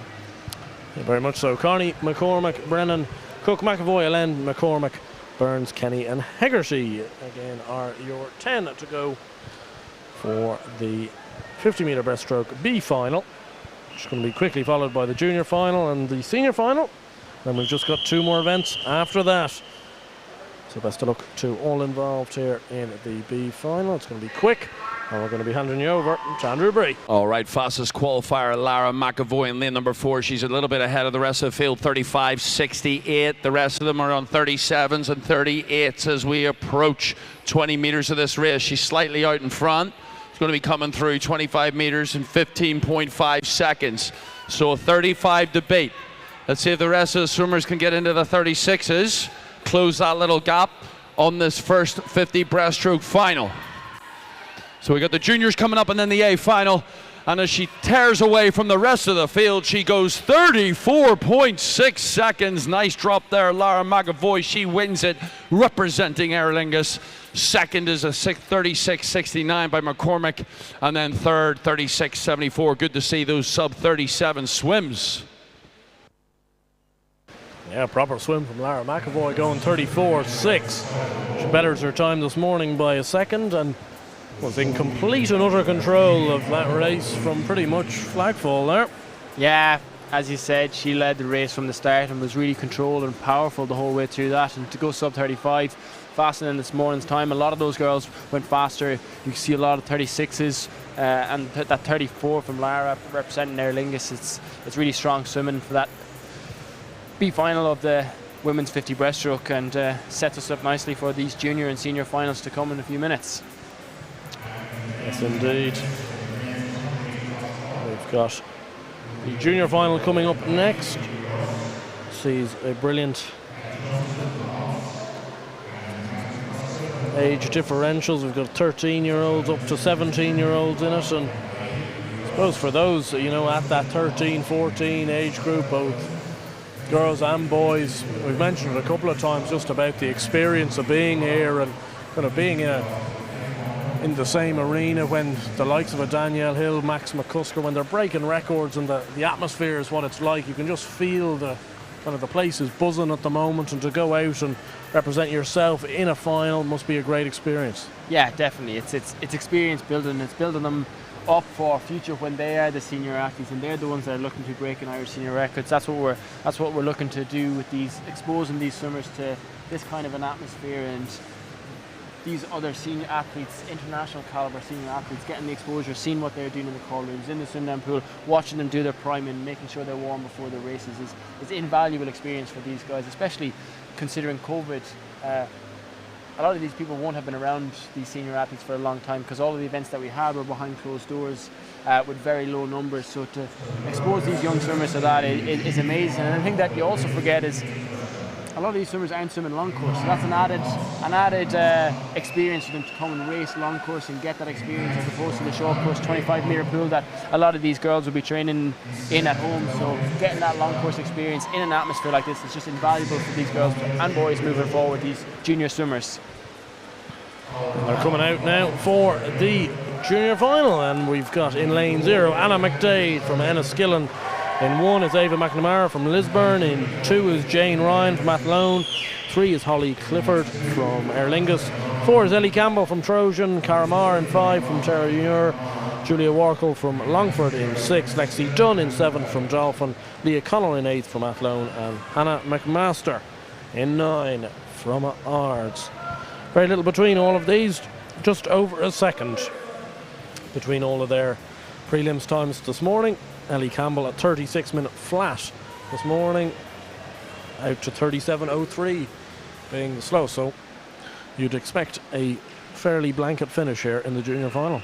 Yeah, as we said in the men's 50 breaststroke finals, there's very little often to separate at these junior finals. There's very little to separate between all of these girls, so it'll be a blanket finish, as you said, and all about getting your hand on the wall first and getting that touch. All right, here we go. B final in the water. Fastest in, Ellie Campbell. She was a 36.00 from this morning. She's got that Trojan cap. It's hardly going underwater, but it works. It's coming through the 25 now in about a 15.3 second mark. Still in front. Nice swim from lane number 7. Or sorry, that's Longford. No, it is lane number 7, Dolphin Lexi Dunn, and she could win it. She's just about in front. It is. It's going to be lucky lane number 7, folks. Lexi Dunn. Is she going to hold on? She's got about 2 strokes to go. Hits the wall first and wins it. 35.63. Look at that. Well under 36. Another swimmer under as well. 35.79 by Ellie Campbell. And then in third, 35.94 for Holly Clifford representing Aer Lingus. Nice job, breaststrokers. Thank you very much, swimmers. Clear the pool by the side. We're only talking about the young boys and girls on show here. It's Lexi Dunn, 13 years of age, that has taken it from lane 7. A bit of an upset, but as we said, there wasn't much between these all on times this morning. 35.63. Well, it must be a great experience just being here as a 13-year-old, let alone winning a junior final. Yeah, absolutely. We saw it last night in the 100 breaststroke with Ava Jones powering through as a 14-year-old to win that 100 breaststroke final, and now we have Lexi Dunn from Dolphin Swimming Club getting that win in the 50 breaststroke. As a 13-year-old to stand in this environment and to have literally just witnessed Max McCusker go almost an Irish senior record and Danielle to go an Irish senior record, and then to keep your own composure to stand on the blocks and execute a swim like that from lane 7. It's not like she was in one of the centre lanes in her favourite, but she stuck to her plans and executed it, and what a swim from such a young swimmer. Yeah, very good indeed. Ellie Campbell and Holly Clifford also with very big swims to break that 36-second barrier. Carmar just over the 36.07 as well. Very good swim from everyone involved there in the junior final, and it's a beautiful appetizer for the senior final coming up now. And we've got a few familiar faces in here. Molly Main going again here in lane 4, and she has to have every chance. Yeah, definitely. Having done so well, silver medal in the 100 breaststroke last night, and having done so well, another silver medal in the 400 IM. A 400 IM is a tough event though, so to back that up with a 50 breaststroke is tough, but she'll have been recovering and swimming down in the swim down hill, getting some food, getting some fluids, and she'll be ready to go again in this 50 breaststroke. It should be a really exciting race with Alwyn Cook had a great swim this morning as well on that 50 breaststroke, 33 points. She'll be looking to see if she can go any faster than that, which would be a great swim for her. Emer Doyle was on the podium in that 100 breaststroke as well. She was bronze, so she'll be right in the mix. And then, of course, you got Niamh Coyne, who's the 100 breaststroke champion last night. She looked like this morning she was working on some stroke efficiency and holding water, so it'll be interesting to see what she decides to do this evening and what she can do. Yeah, she's looking forward to the 200-metre breaststroke later on this week, Niamh, as she said to me after swimming last night. But we have got Isabel Kidney from lane 0 from Sunday's Well. In 1 is Beth Gardner from NAC. Ellie McCartney's in 2 from NCU. Alwyn Cook in 3 from Limerick. Molly Main from Temple Oak in 4. Emer Doyle in 5 from NCL Limerick. Niamh Coyne in 6 from NCD. 7 is Sarah McCracken from Lisburn. Megan Jones from Portmarnock in 8. And Beth Nolan in 9 from Sunday's Well as well. Again, very little between a few of these.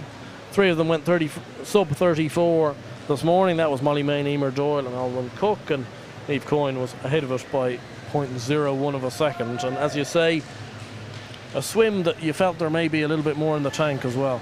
Yeah, I think Niamh is definitely in with a chance of going a lot faster than that this evening. But the other girls are going to push her all the way. Molly's clearly in good form. Emer picking up a medal yesterday, and Alwyn Cook in lane 3 had a great swim this morning, so she'll be looking to move that on and get right in the mix for those medals. And that should be a fascinating one, and a very close one at that as well for the 50-metre breaststroke final. All right, we got to see some 33 action here, maybe even below if Meehan pops up and gets after it. Her fastest 33.22 from this morning. Emer Doyle having a good competition as well. Look out for Cook in lane number 3. And then do not discount Niamh Coyne, the experienced Niamh Coyne in 30. She was a 34.01. That's going to be really, really close as we approach. Look at lane number 5 coming through. That's Emer Doyle. But I think Coyne might just hold on. Niamh Coyne might just hold on. Let's see what happens. Hits the wall first, 32.37. She takes the win. Representing the National Centre here in Dublin. And then second, Molly Main on a 32.7, way faster than this morning, close to her personal best. And then Emer Doyle, also another great swim, sub 33 on a 32.82. There's your top 3 breaststrokers. Change of event coming up next. Thanks very much, swimmers. And it goes to Niamh Coyne. She backs up the 100 metres with the 50 metres, 32.37, an improvement of over a second and a half on this morning. And she's still that same technique being used, but she's gone and improved drastically and improved to go and win. Yeah, you could see definitely down on that last 15-20 metres if she started to pick up that rate, whereas this morning she kept it nice and long and she picked up her rate into that last 15-20 metres and was really able to power through and make sure to... It was quite tight coming into that last bit, but then Niamh really just pulled away on that last few metres, and then a great swim from Molly backing up a 400 IM. It's doing anything after a 400 IM is tough, never mind doing another race, so that's a really good swim from her. And Emer Doyle getting on the podium, swimming sub 33 is a great swim from her. And Alwyn Cook, I think that's 0.4 of a PB for the swimmer representing Limerick and training over in Edinburgh, so she'll be delighted with herself, and really strong swimming from those girls in the top 4 there. Yeah, very impressive indeed, but it goes to Niamh Coyne on this occasion. Molly Main will get another medal, another silver medal for her, and Emer Doyle on the podium again this week as well, back in third. That's going to wrap up a few events for now, as we're going to have a little break for a few presentations. We've got the female 100 metre freestyle and the male 100 metre fly, and that gives us a great opportunity to talk again about that 100 metre freestyle. If you've only just joined us, Danielle Hill breaking an Irish senior record in the process, the first woman to go sub 55 seconds in Ireland, 54.87. And it was a special moment, really. It was a special moment to be here. You could, as you said a few minutes ago, you could sense almost first disbelief, followed by then that sense of excitement and real drive that Danielle, who's such a likeable character, has gone and broken her own record in the process, and done so emphatically.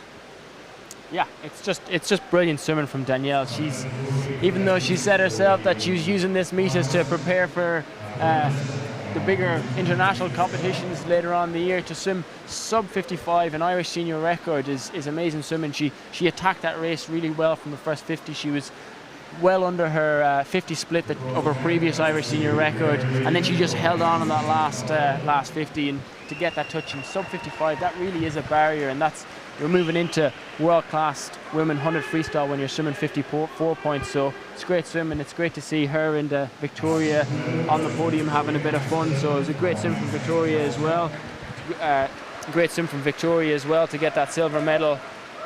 She was a 55.4, and then Erin Reardon 56.6. So those 3 girls were, as I said earlier, were all part of that Irish senior record-breaking team at the European Championships last year in Budapest. And you add in Mona McSharry to that mix, and that was that quartet that broke that record. And they're all young, and they've got an exciting future ahead, and it's exciting for Irish swimming to have female relays as well as male relays competing on the international stage and bringing more and more people. What relays do is they drive the younger people to strive and say, oh look, if I'm in the top 4 at this race, then I've got a chance to go to these championships. I've got a chance to be part of these relays, competing in European semi-finals, finals and relays. And that's what you're looking for, putting that upward pressure from the younger guys into the senior guys and bringing Irish swimming forward. Yeah, very much so. Danielle having a good bit of fun on the podium as we speak. She's been given her of commemorative items with the Irish senior record being broken.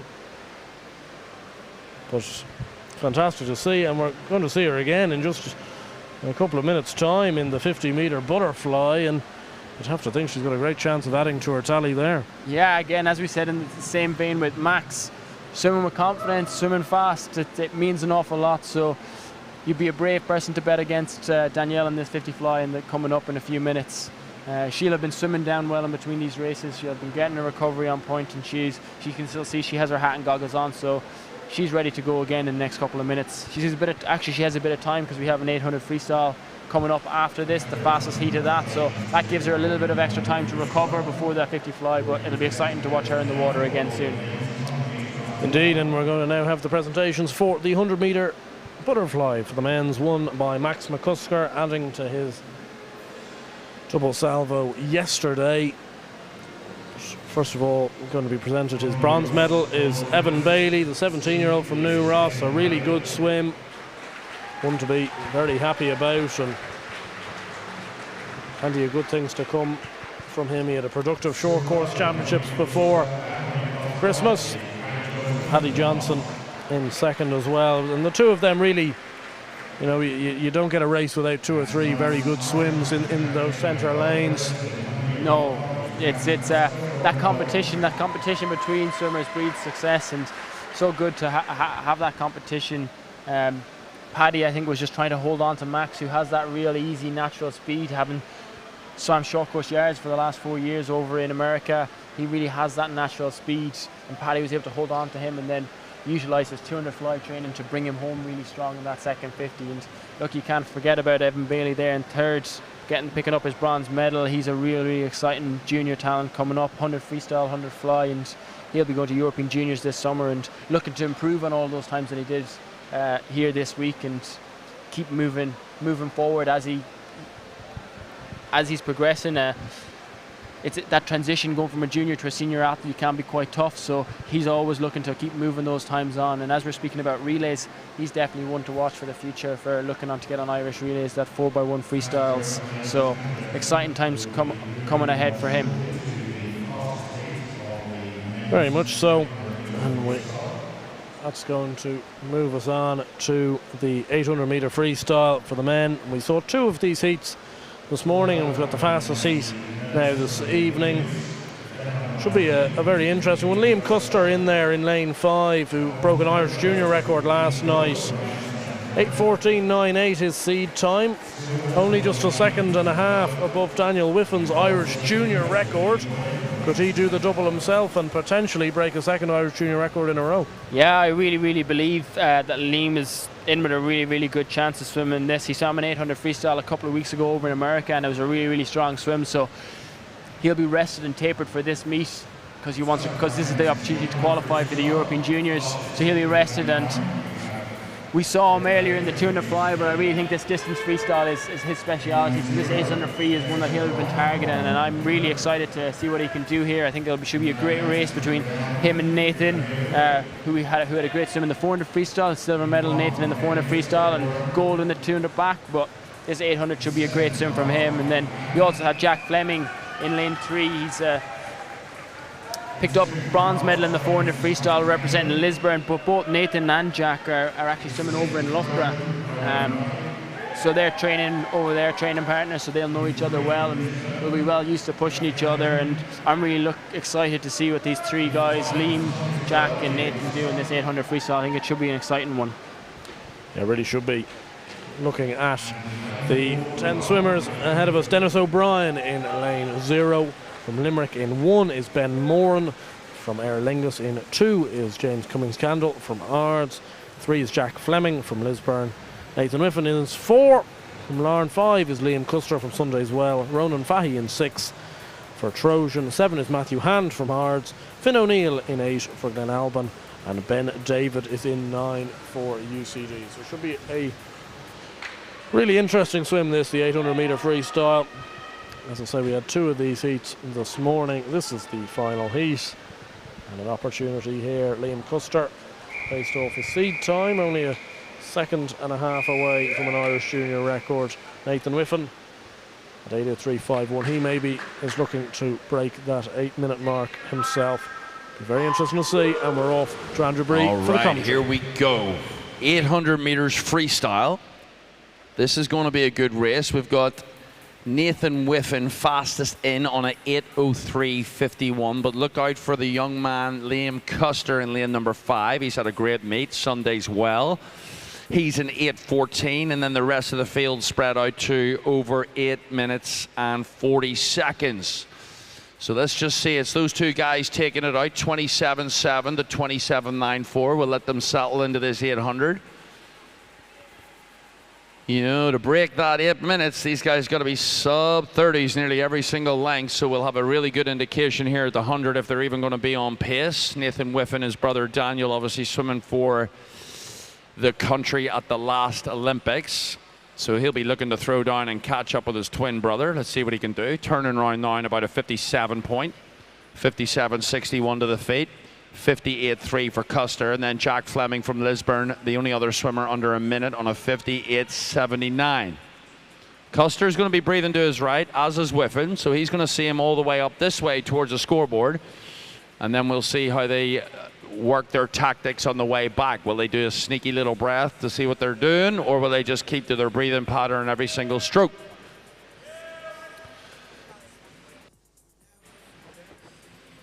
So just turning under 130, 128.2. Whiffen now takes slight control, only by half a second though. 128.7 for Custer, and then 129.7 for Fleming. 133 for Cummings Candle from Ards. We have a 133.9 from Matthew Hahn from Ards. And then the rest of the field are about 0.5, 0.8 of a second back on those guys. But race leaders out front, these two guys especially in the yellow lanes, as you can see from the spectating gallery, those center fastest qualifying lanes. They're turning around now at the 200 meter mark at 159.08 to 159.32. Just over the 2 minute barrier. Fleming is on a 2:01.00.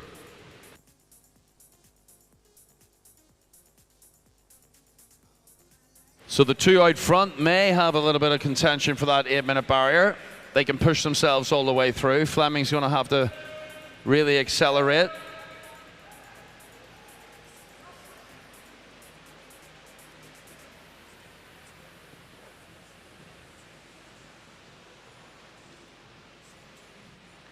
Okay, Nathan Whiffen on a 37 stroke rate, pretty chilled.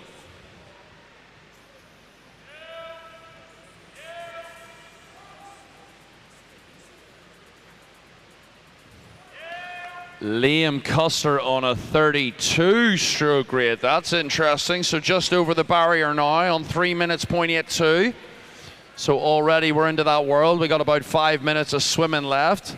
Custer's now making a slight lead, so we got Whiffen working up about 5 strokes more for his rate, putting a little bit of pressure under himself. So he'll be fighting to hold on. Custer, like I said earlier, he's looking really, really good this competition. So we should expect him to maybe even go for it on the third part of this race. So he turns now 31.42. to Whiffen's 32.64. 5 seconds back is Fleming. Let's check in with the rest of the field now as we approach 9 more lengths to go for these guys. So very close, 346.1 to 346.5 for Fahy and Hand in lanes 6 and 7. There's little pockets of races going on here. And then if you look over at O'Brien, Moran and Cummings, they're all pretty stacked up. And then closest to me, O'Neill and David. So Custer now adding on another second, 4:01.94. Whiffen adding on about 2 seconds over that, so he's already off pace for his personal best of an 8:03. He's on a 4:04.2. Fleming's on a 4:09.83. Fleming's entered in a 4:40, so already he's going to smash that if he keeps it up. Rest of the field very, very close. Look at that, 4:19s out to 4:20s. And then the rest of the guys about 6 seconds back on 4:26 and 27. Liam Custer's at the far end, turning on a 4:32. He's out by himself. He's not going to get caught on this, I do not think so. It's Liam Custer, lane 5 against time. He's against the digital clock up there. It's going to be him. I don't know if he's going to break 8 minutes, but he was entered in at 8:14, and he should be well under that for the 18-year-old. Coming through now, 500 meters. Boom, 5:03.28. All right, we want those 0 numbers at this end closer to the 0-0. Whiffen now on a 5:08. We've got 3 minutes to go, folks. 3 minutes to go. Fleming slightly tying up a little bit. He turned on a 5:15.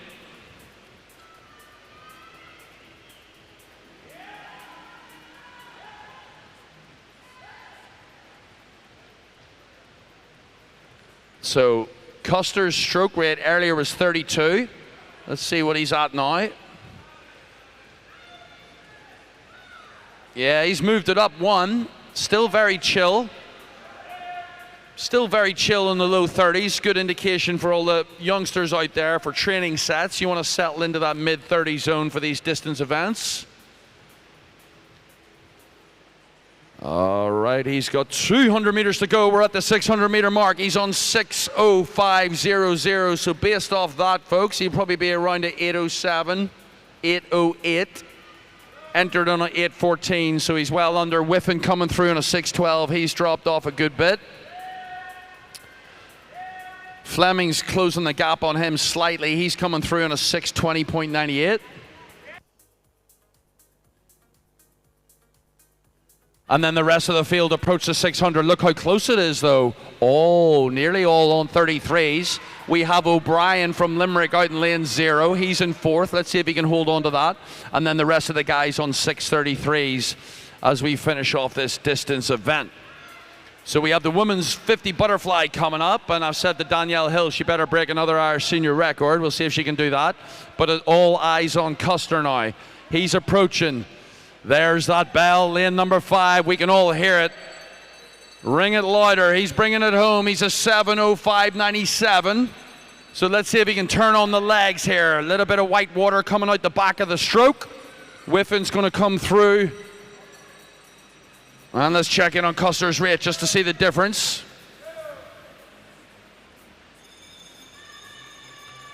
He's not much. He's just under 35, so he might really have a little bit of energy left for that last 50. We're going to see what happens. But it's Liam Custer now approaching his final turn in this 800 meters. Whiffen's picking it up a bit, but he's left it way, way too late. Fleming's still in 3rd by a good bit. Here comes Custer. Here he comes. Checking in now on that rate. There's 2. There's 3. Yeah, look at that, 38 now. He's moved all the way up. He's saving that energy, bringing in those legs. He's going to come through. Let's see if he can come through in about an 8:05, 8:06. That'll be a nice, almost 10-second drop from his seated time. Liam Custer all the way home. Why not? Straight arm, 8:06.17. That's a nice drop from the Sunday's well, man. Good job, Liam. 2nd place now, Whiffen. He's picking it up too. He was entered in at 8:03, but he's going to be in the teens. Oh, just over 8:20.28 for Nathan. Fleming coming through now in lane number 3. Representing the Lisburn City. Everyone's going straight arm at the end. How do you have the energy? 8:30.77 for him. Good job, Jack. And then look at the race. O'Brien in the corner, lane 0 for Limerick, takes it home. 8:41 for 4th. I'm loving the last 10 meters of all these guys. They're really just sprinting home. That's good discipline. We got 2 more swimmers to finish here. O'Neill from Glenalbin in 8, bringing it home 15 meters now. And then UCD swimmer Ben David in 9, finishing out this 800 meter final. Well done, gentlemen. Yeah, another brilliant swim from Liam Custer, and for the 2nd day in a row. All right, folks, just when this swimmer finishes, Irish put your hands together for Custer. That is an Irish junior record at 8:20.28. Just been announced. Good to see records being broken here at the NAC. Good job, Liam. On commentary across the entirety of the stadium, and it was a fantastic swim from Liam, and to do 2 Irish junior records in 2 days is pretty good going. No, absolutely. I just watched him there. He's looking up into his supporters in the stands. He's getting a thumbs up, so he's obviously pleased with that swim, and an Irish junior record under another consideration standard for the European Junior Championships. And how could you not be? I was having a look at these final sheets before the start of this session this evening, and I had identified that 800 freestyle. I really thought Liam was in with a brilliant chance of breaking that Irish junior record. He's on form, he's swimming well, and it was definitely within his grasp, considering he had such a positive swim over in the States in this event a couple of weeks ago. I knew that a swim like that was on the card, so he's definitely happy. He's pulling himself slowly out of the pool now. It's a tiring event. I looked at his splits the whole way through that race, and amazingly split race. He was 30.6, 30.6, 30.5, 30.6 whole way through that race. Once he settled into his rhythm after the first 100, 150 meters, he hit those 30 points all the way through all of the 50s, and then he finished in a 29.5. So he had that little kick at the end, but so solid, never went above 30 point, never slipped into the 31 zone. So just a brilliant swim from him, breaking an Irish junior record, another consideration standard, 2 Irish junior records in 2 days. Can't ask for much more than that. You certainly can't. Nathan Whiffen in second, Jack Fleming, a good swim from him, shaving 10 seconds off his time there with 8:30 rather than 8:40 that he entered with. And that leads us on to our final event of the evening, which is the women's 50-meter butterfly. And we have 4 swims to get through here. We've got a mixed class with Nicole Turner, who is down to swim by herself here, so it's going to be a little bit like what we saw with Barry last night, where we're going to have to be swimmer against the clock, and hopefully the crowd will get behind her, as you know they will. Yeah, for sure. It's tough swimming by yourself. She'll be looking at that clock, and that'll be her racing partner, for want of a better word. That's what she'll have in her mind. She picked up a silver medal at the Paralympic Games in this event, so it's one of her main events, and she'll be looking. She's met the minimum consideration standard for the World Para Championships in Madeira in Portugal later this summer, so she'll be looking to put in a really solid time here. She'll still be in hard training here at the NAC. She's based out of this pool, so she's still in hard training, getting ready to peak for that summer meet. In Tokyo, when she picked up that silver medal, she went 36.75. This morning's time was a 38.8, so that reflects that she's in hard training, but she'll be working on her race processes and trying to bring that time as close to the time that she did in Tokyo and get ready to really peak perform once you get to that summer meet for her. Yeah, very much so. She's going to have the cheers of the crowd behind her here. Nicole Turner going to swim by herself, looking to try and break that time this morning of 38.86.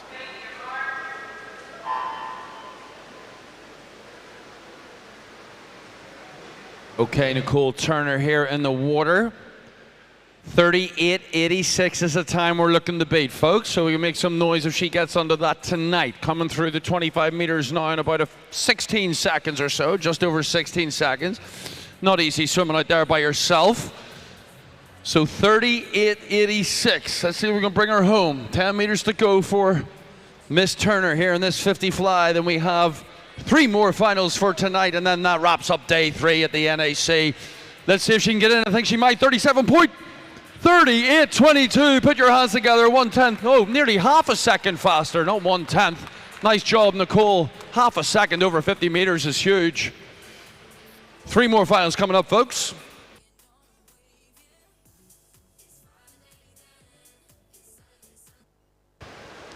Yeah, brilliant swim from Nicole Turner. 38.22, shaves a bit of time off that morning time. Sure, she'll be delighted with that, and as you say, just all progression towards bigger targets down the line this summer.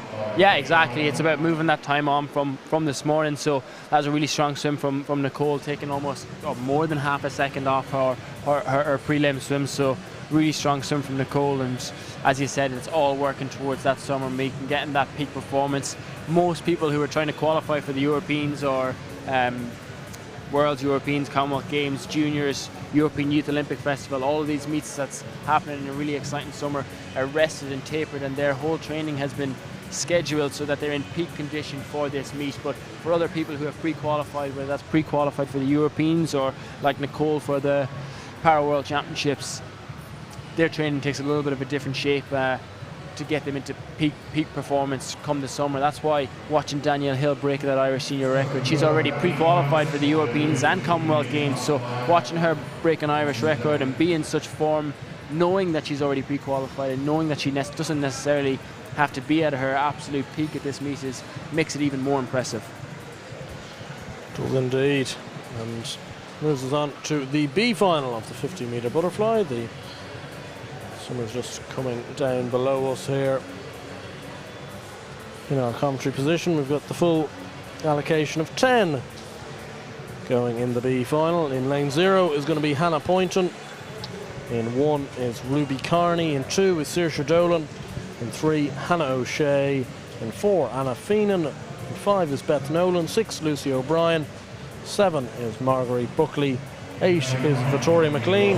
And 9 is Leah Bailey. Anna Feenan, the only one of these to go sub 30 this morning. That being said, Beth Nolan, Hannah O'Shea and Lucy O'Brien all knocking on that door, and not dissimilar to some of the previous finals we've seen, B finals, junior finals, just trying to see as many people try and drop underneath that barrier. Yeah, exactly. It's about assessing where you think you can get better from the heats and trying to bring yourself under those barriers and improve on your times and move things, constantly moving things forward. So 50 fly is such a technical race. The swimmers are trying to stay so flat in the water and generate that turnover with their arms without slipping the water. So it's quite a technical event, the 50 fly. And then the question comes in is, how often should you breathe? So there's a lot of elements that you have to balance in a 50 fly. It's a very technical race, and watching how these girls do it will be interesting. It certainly will be. Anna Feenan just narrowly missing out on the senior final by nearly 0.1 of a second, so she'll be looking to swim well in lane 4. Beth Nolan looking to break that 30-second barrier in lane 5 as well. Be interesting to see how the B final goes here in 50-meter butterfly. Okay, here we go. B final in the water. Will anyone else join Anna Feenan on a 29 point? She was 29.98 this morning, but it looks like it's Beth Nolan from Sunday's Well making a move here as we approach 35 meters in this 50 butterfly. B final well underway. I think it's going to be Nolan. Let's see if she goes 29 point. The clock is 26 right now, just under perhaps. 29.34, that's a nice drop from this morning. Beth Nolan wins it. 29.34, second 30.07 for Hannah O'Shea, and then third Lucy O'Brien on a 30.16. Very, very close. Good job, B finalists. Yeah, it goes to Beth Nolan, 29.34 in lane 5.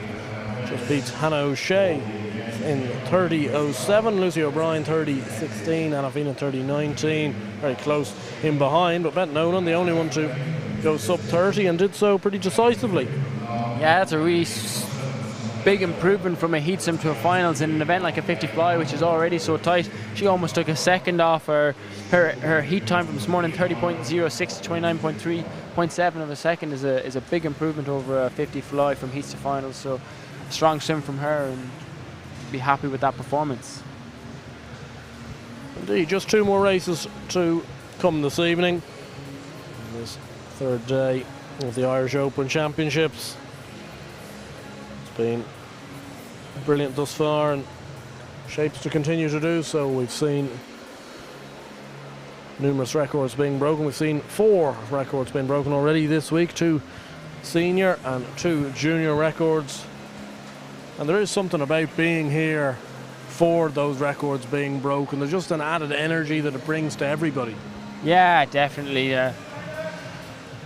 Especially now, those Irish records don't come by so often because they're just set at such a high standard. A lot of the records have been set relatively recently, and that means that they're at really high standards. So when you actually see them here in person, everyone in the crowd, everyone in the stands get behind them, and really does give the place an energy and a lift. So it's exciting to see, and I know as swimmers you definitely feel that atmosphere and you feed off it and use that as best you can to try and get the best performance out of your own swimming.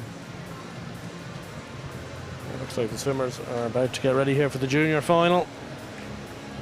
The junior events and the B finals have been just as compelling throughout this evening. Some fantastic finishes with plenty of swimmers with PBs and breaking time barriers, and we'll hopefully see a bit more again here, because an awful lot, or not an awful lot between these. Zofia Quigley, the quickest time this morning at 29.98. Slowest time of all 10, 33.5. So just 0.3 of a second between all 10 of these. Yeah, there's nothing between any of these girls, so impossible to call this. And again, like that, we'll be looking for a few people to go sub 29, but I think the win and the medals, not that there's medals for the junior final, but the top 3 positions could come from any of these girls in any of the lanes. So it really is a case of if you have a lane, you have a final in an event like this. So the girls would be looking to get off the blocks fast and get into their swimming and execute really well and get in those top 3 positions and improve on their times from this morning. Yeah, it could be very open this. Izzy McGrath is in lane 0, Alana Burns-Atkin in 1, Hannah McCabery 2, Eliza Logan 3, Zofia Quigley 4, Molly O'Brick 5, Grace Conroy 6,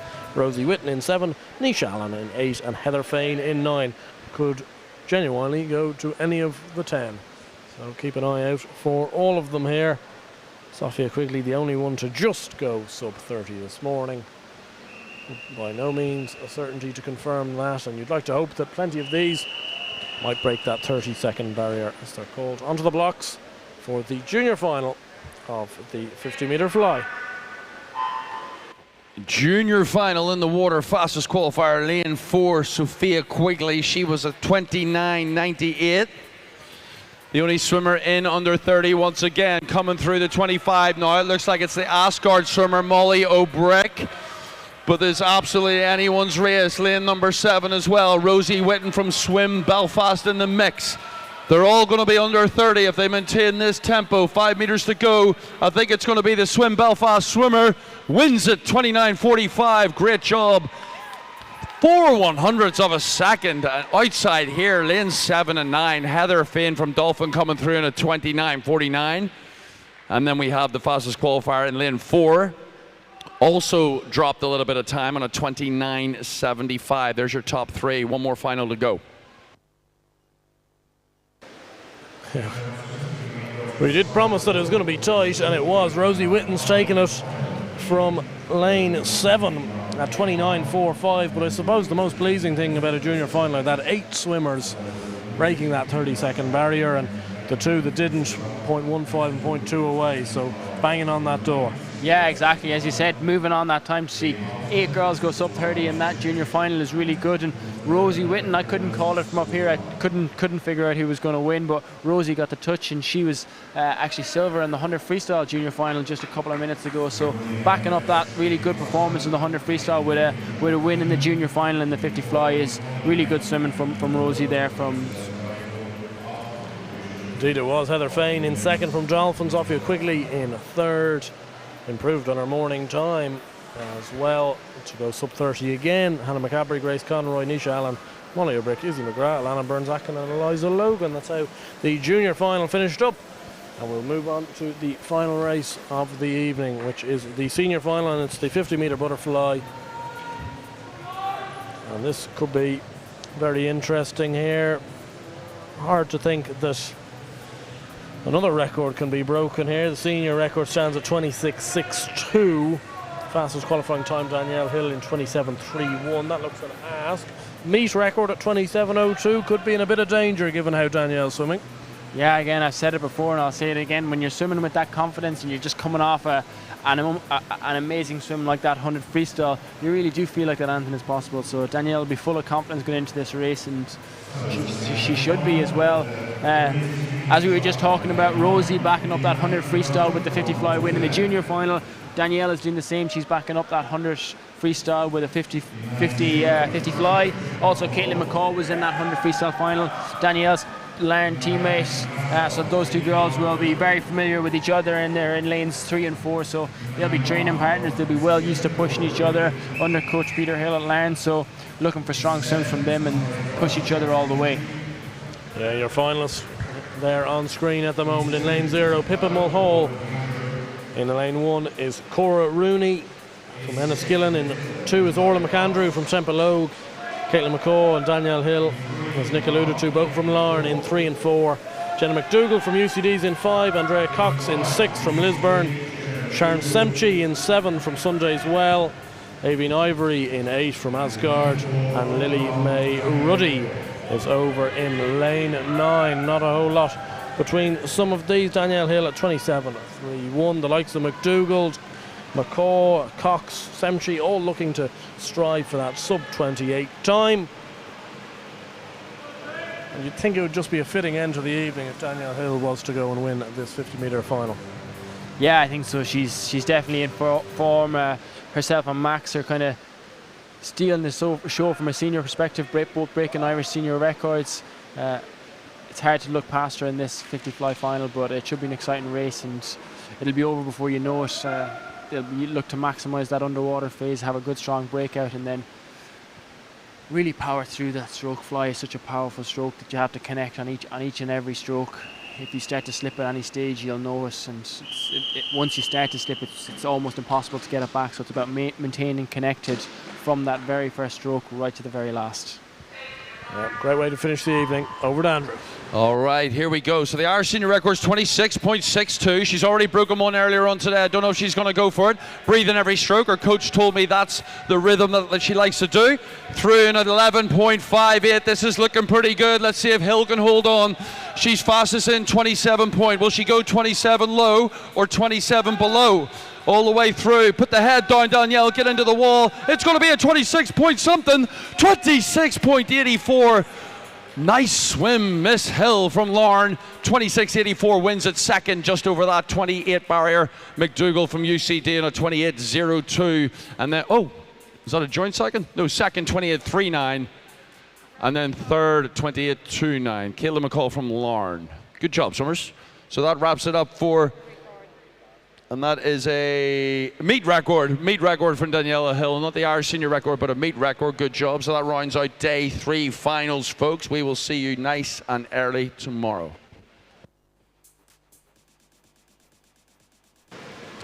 Yeah, very fitting end. Danielle Hill, 26.84. That meet record has been broken. Just 0.2 off that senior record as well. Jenna McDougall, a very good swim in second. Caitlin McCaw in third, Orla McAndrew in fourth. So it went to form, and Danielle Hill, we're running out of things to say about her. Yeah, no, that's another fantastic swim from Danielle. 26.84, 0.5 of an improvement from this morning. In a 50 fly, that's not easy to do, to find that improvement from a heat to a final swim. So brilliant swimming from Danielle. And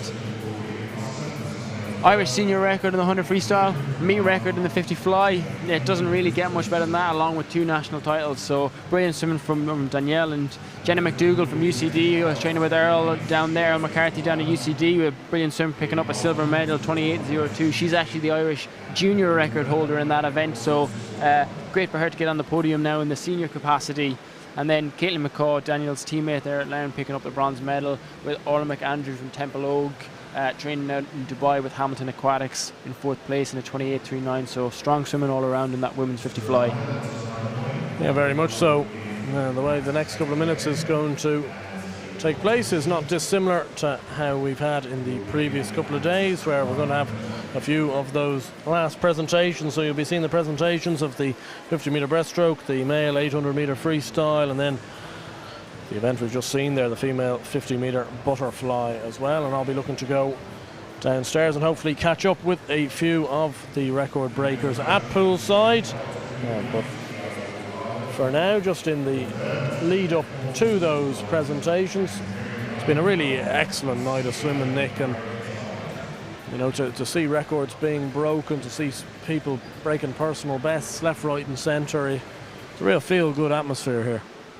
That's what it's all about. Fast swimming is exciting. So to be here and to see all those PBs, to see all those senior records, see all those Irish junior records, to see people making qualification standards for senior competitions, whether that be Europeans, Commonwealth Games, but also those junior competitions. That could be some of those guys' first experience making consideration standards for those championships. So fast swimming is exciting, and you can definitely feel that around the pool, and breaking records is just the icing on the cake at that stage. Very much so. Anyway, I'm going to head down poolside, so I'm going to leave you with Nick, who's going to perhaps review what we've seen this evening from start to finish. It's been a brilliant day of swimming here in the Irish Open Championships for day 3. Hopefully you'll join us again tomorrow for the same on day 4, but from now I will be leaving you to Nick, and I'll hopefully see you in a few minutes right by the pool with a few very special guests.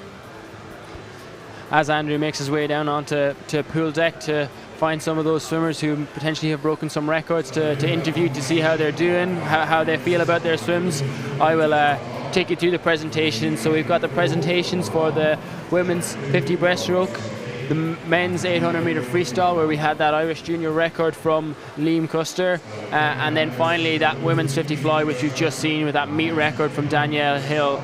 So I'll be taking you through those presentations, which we're just about to get underway now with the women's 50 breaststroke. You can see the girls are just making their way to the podium at this stage.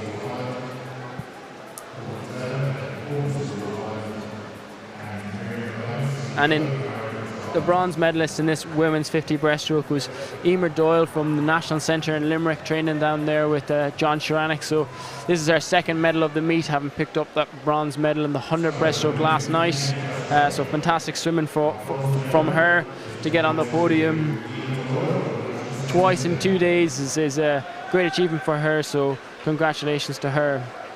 And then in silver medal position, we have Molly Main representing Temple Oak. She's training out in Hamilton Aquatics in Dubai, and she had an unbelievable 400 IM swim at the start of this session. So a busy session for her, swimming the 400 IM first up and the 50 breaststroke there, and silver medals in both of them, and the European junior consideration time in the 400 IM. And then finally we have the gold medal winner, Niamh Coyne, following up her 100 breaststroke swim last night, which was a consideration standard for the European Championships, which are going to be held in Rome later this summer. So that's a brilliant swim for Niamh in the 50 breaststroke.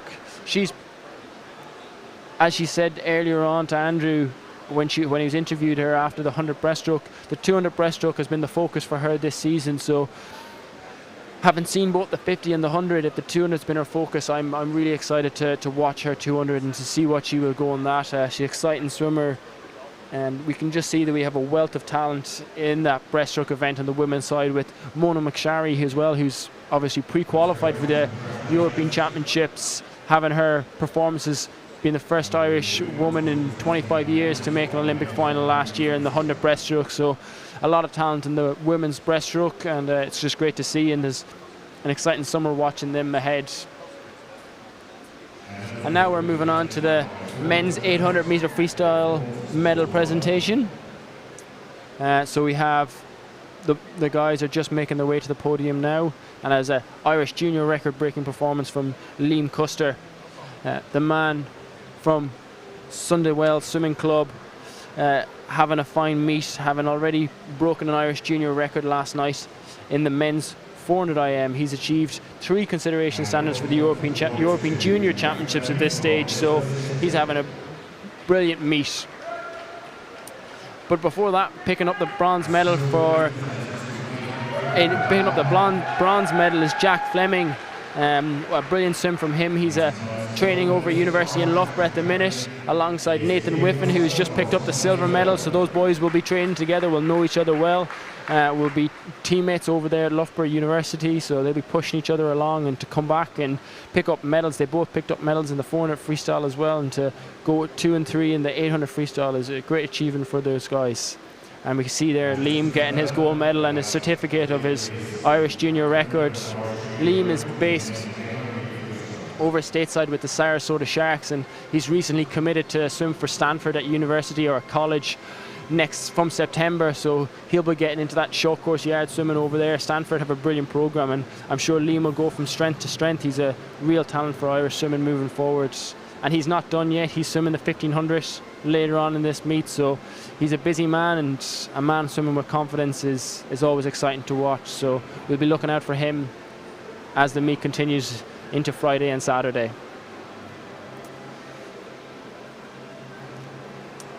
The guys are just making their way off the podium now, and we're bringing up our final presentations for the evening, which is the women's 50 fly, which was won by Danielle Hill in Irish Open meet records, which is just a brilliant swim on the back of her 100 freestyle Irish senior record to break an Irish meet record 50 fly. 10 minutes or 15 minutes after breaking an Irish senior record is some swimming by any standards. So massive congratulations to Danielle Hill on that. So the girls, as we can see, the girls just making their way onto the podium now. And picking up the bronze medal is Danielle's teammate from Larne, Caitlin McCall. So these two Larne swimmers will be well used to training beside each other. They were both in the 100 freestyle final, they're both in the 50 fly final, and they're both trained by Peter Hill in Larne, and I'm sure they're pushing each other every day in training to get the best out of each other and ultimately swim as fast as possible.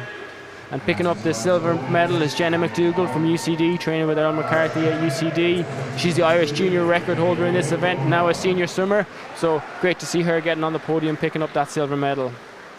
And Danielle's got her medal now and her cert of her Irish Open meet record along with her medal. It's just brilliant swimming from her, and again, she's not done. She still has the 50 freestyle and the 100 backstroke. The 100 backstroke at the event, of course, which she qualified for the Olympics last summer in. So Danielle is a busy athlete, but an athlete swimming with real confidence, so we'll be looking forward to seeing her continue to compete over the next 2 days. And that wraps up the presentations for tonight, day 3 of the Irish Open Championships. And Andrew's on poolside. He'll be looking to interview some of these athletes who have swam well this evening. So before I hand over to Andrew, I'll run through a quick recap of the events that we had this evening and some of the results. We started off with that 400 IM.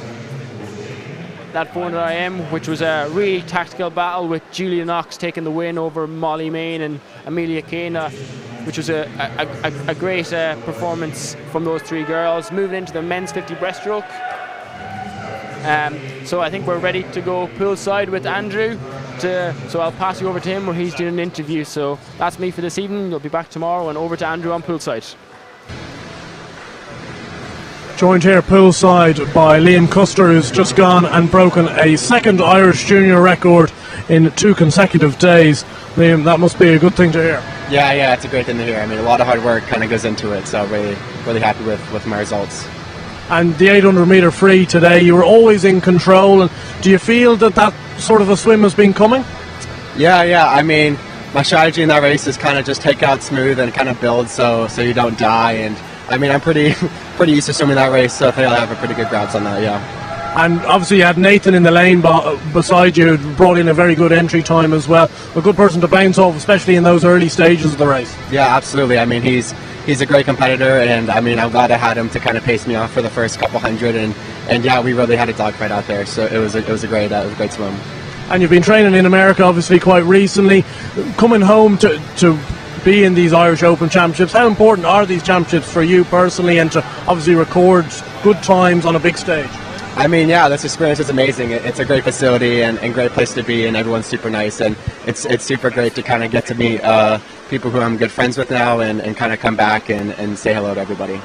And looking forward to the summer ahead, very busy summer all going. But what are your big aspirations, your goals? I mean, just kind of set myself up for college and have a good international experience. I haven't really done much internationally, so I think I'm really looking forward to that. And then, that I have college starting for the next 4 years next September, so I'm really looking forward to that, and I think it'll be a good setup. And how will you be, obviously, starting college in September, getting into the full thick of things? It must be a really exciting time for you personally. Yeah, it's super exciting. Kind of a lot of moving pieces starting here shortly, and school is kind of wrapping up in the next few months, and summer should be fun, good training, and then kind of shifting gears into college. So I'm really looking forward to it.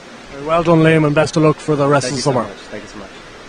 It was brilliant to be joined by Liam Custer, who's just won 2 Irish junior records over the last 2 days, and hopefully we're going to be joined by Danielle Hill now in a minute's time as well, who has done and broken an Irish senior record in the 100 metre freestyle, alongside just winning the 50 metre butterfly there as well. Glad to be joined by Danielle again. Danielle, you said to me on Tuesday you weren't sure how your preparation for this week was going. You must be pretty sure that it's been going very well. Yeah, I mean, that was a little bit unexpected. I mean, I've been chasing 54 now for the last 3 years. It feels like forever. But no, I'm really glad they've dipped under that. And, without those girls in beside me, Victoria, Erin, it wouldn't have been possible at all. So definitely a team effort. And hopefully enough to qualify that relay into Europeans now.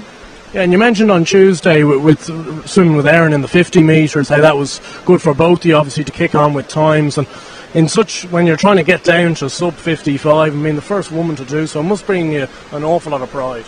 Oh yeah, definitely. You know, you always want to be the first to do anything.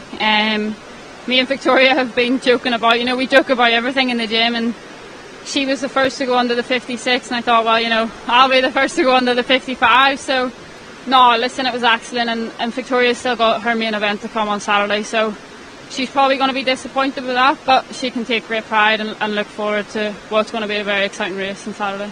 And how important is that kind of friendly but competitive nature between yourself and some of those other top swimmers, and just constantly driving each other onwards? Yeah, I mean, it's massively important. It's something I never really had until probably 2017, 2018. And now that I have it, it's like, what did I ever do before without it? So hopefully I push them as much as they push me. But no, it's great to have. And listen, there's a massive group of young people coming through as well, which is really exciting. And just to finish off tonight, you've also gone and won the 50 metre butterfly, a meet record as well. They're not far off the Irish senior record. Is that Irish senior record something that's very much in sight? Yeah, listen, the 50 fly is what we call a fun event. I don't train it at all in training, so I come here and it's totally stress free. And that just, whenever you add pressure onto yourself, it makes a huge difference. So I'm swimming that, fun, free. But yeah, Mona has it for another year, so she'll be glad to know that. But there's a few girls I reckon could dip under that 27 now and give it a challenge. And just obviously, as you said on Tuesday, you weren't coming in here with great expectations. Surely what you've achieved has gone to surpass that. It must really give you a great confidence going forward into the busy summer as well. Yeah, well, my coach Peter has joked now that I don't need a 3-week taper, I only need 1 week, so I'm not looking forward to that. But no, listen, I had a job to do tonight for those girls in that relay. I hope I've done my part, and I now look forward to the 100 tomorrow, 100 backstroke. But yeah, massive encouragement moving forward into the summer. Hopefully that can be now a competitive 100 freestyle to add to the list. Well done, Danielle, congratulations. Thank you very much. Great to speak to Danielle Hill again there, who's just broken the Irish senior record this evening in the 100 metre freestyle. The first Irish woman to swim sub 25 seconds. It was a real joy to be here and watch that live. It's been a brilliant evening again here at the National Aquatic Centre, wrapping up Day 3 of the Irish Open Championships for 2022. I'd like to remind you that obviously the Day 4 and Day 5 coverage will be coming to you tomorrow morning, starting off at around 9:20. We'll be going live for a 9:30 start to the heats before the 5 o'clock finals yet again. So make sure to stay in touch with us at Swim Ireland on all social media channels, and also to subscribe to the Swim Ireland YouTube channel to make sure you don't miss tomorrow morning's action, brought to you by HBV Studios. But from myself, Andrew, and from Nick up in the commentary box and the other Andrew poolside, it's goodbye for now.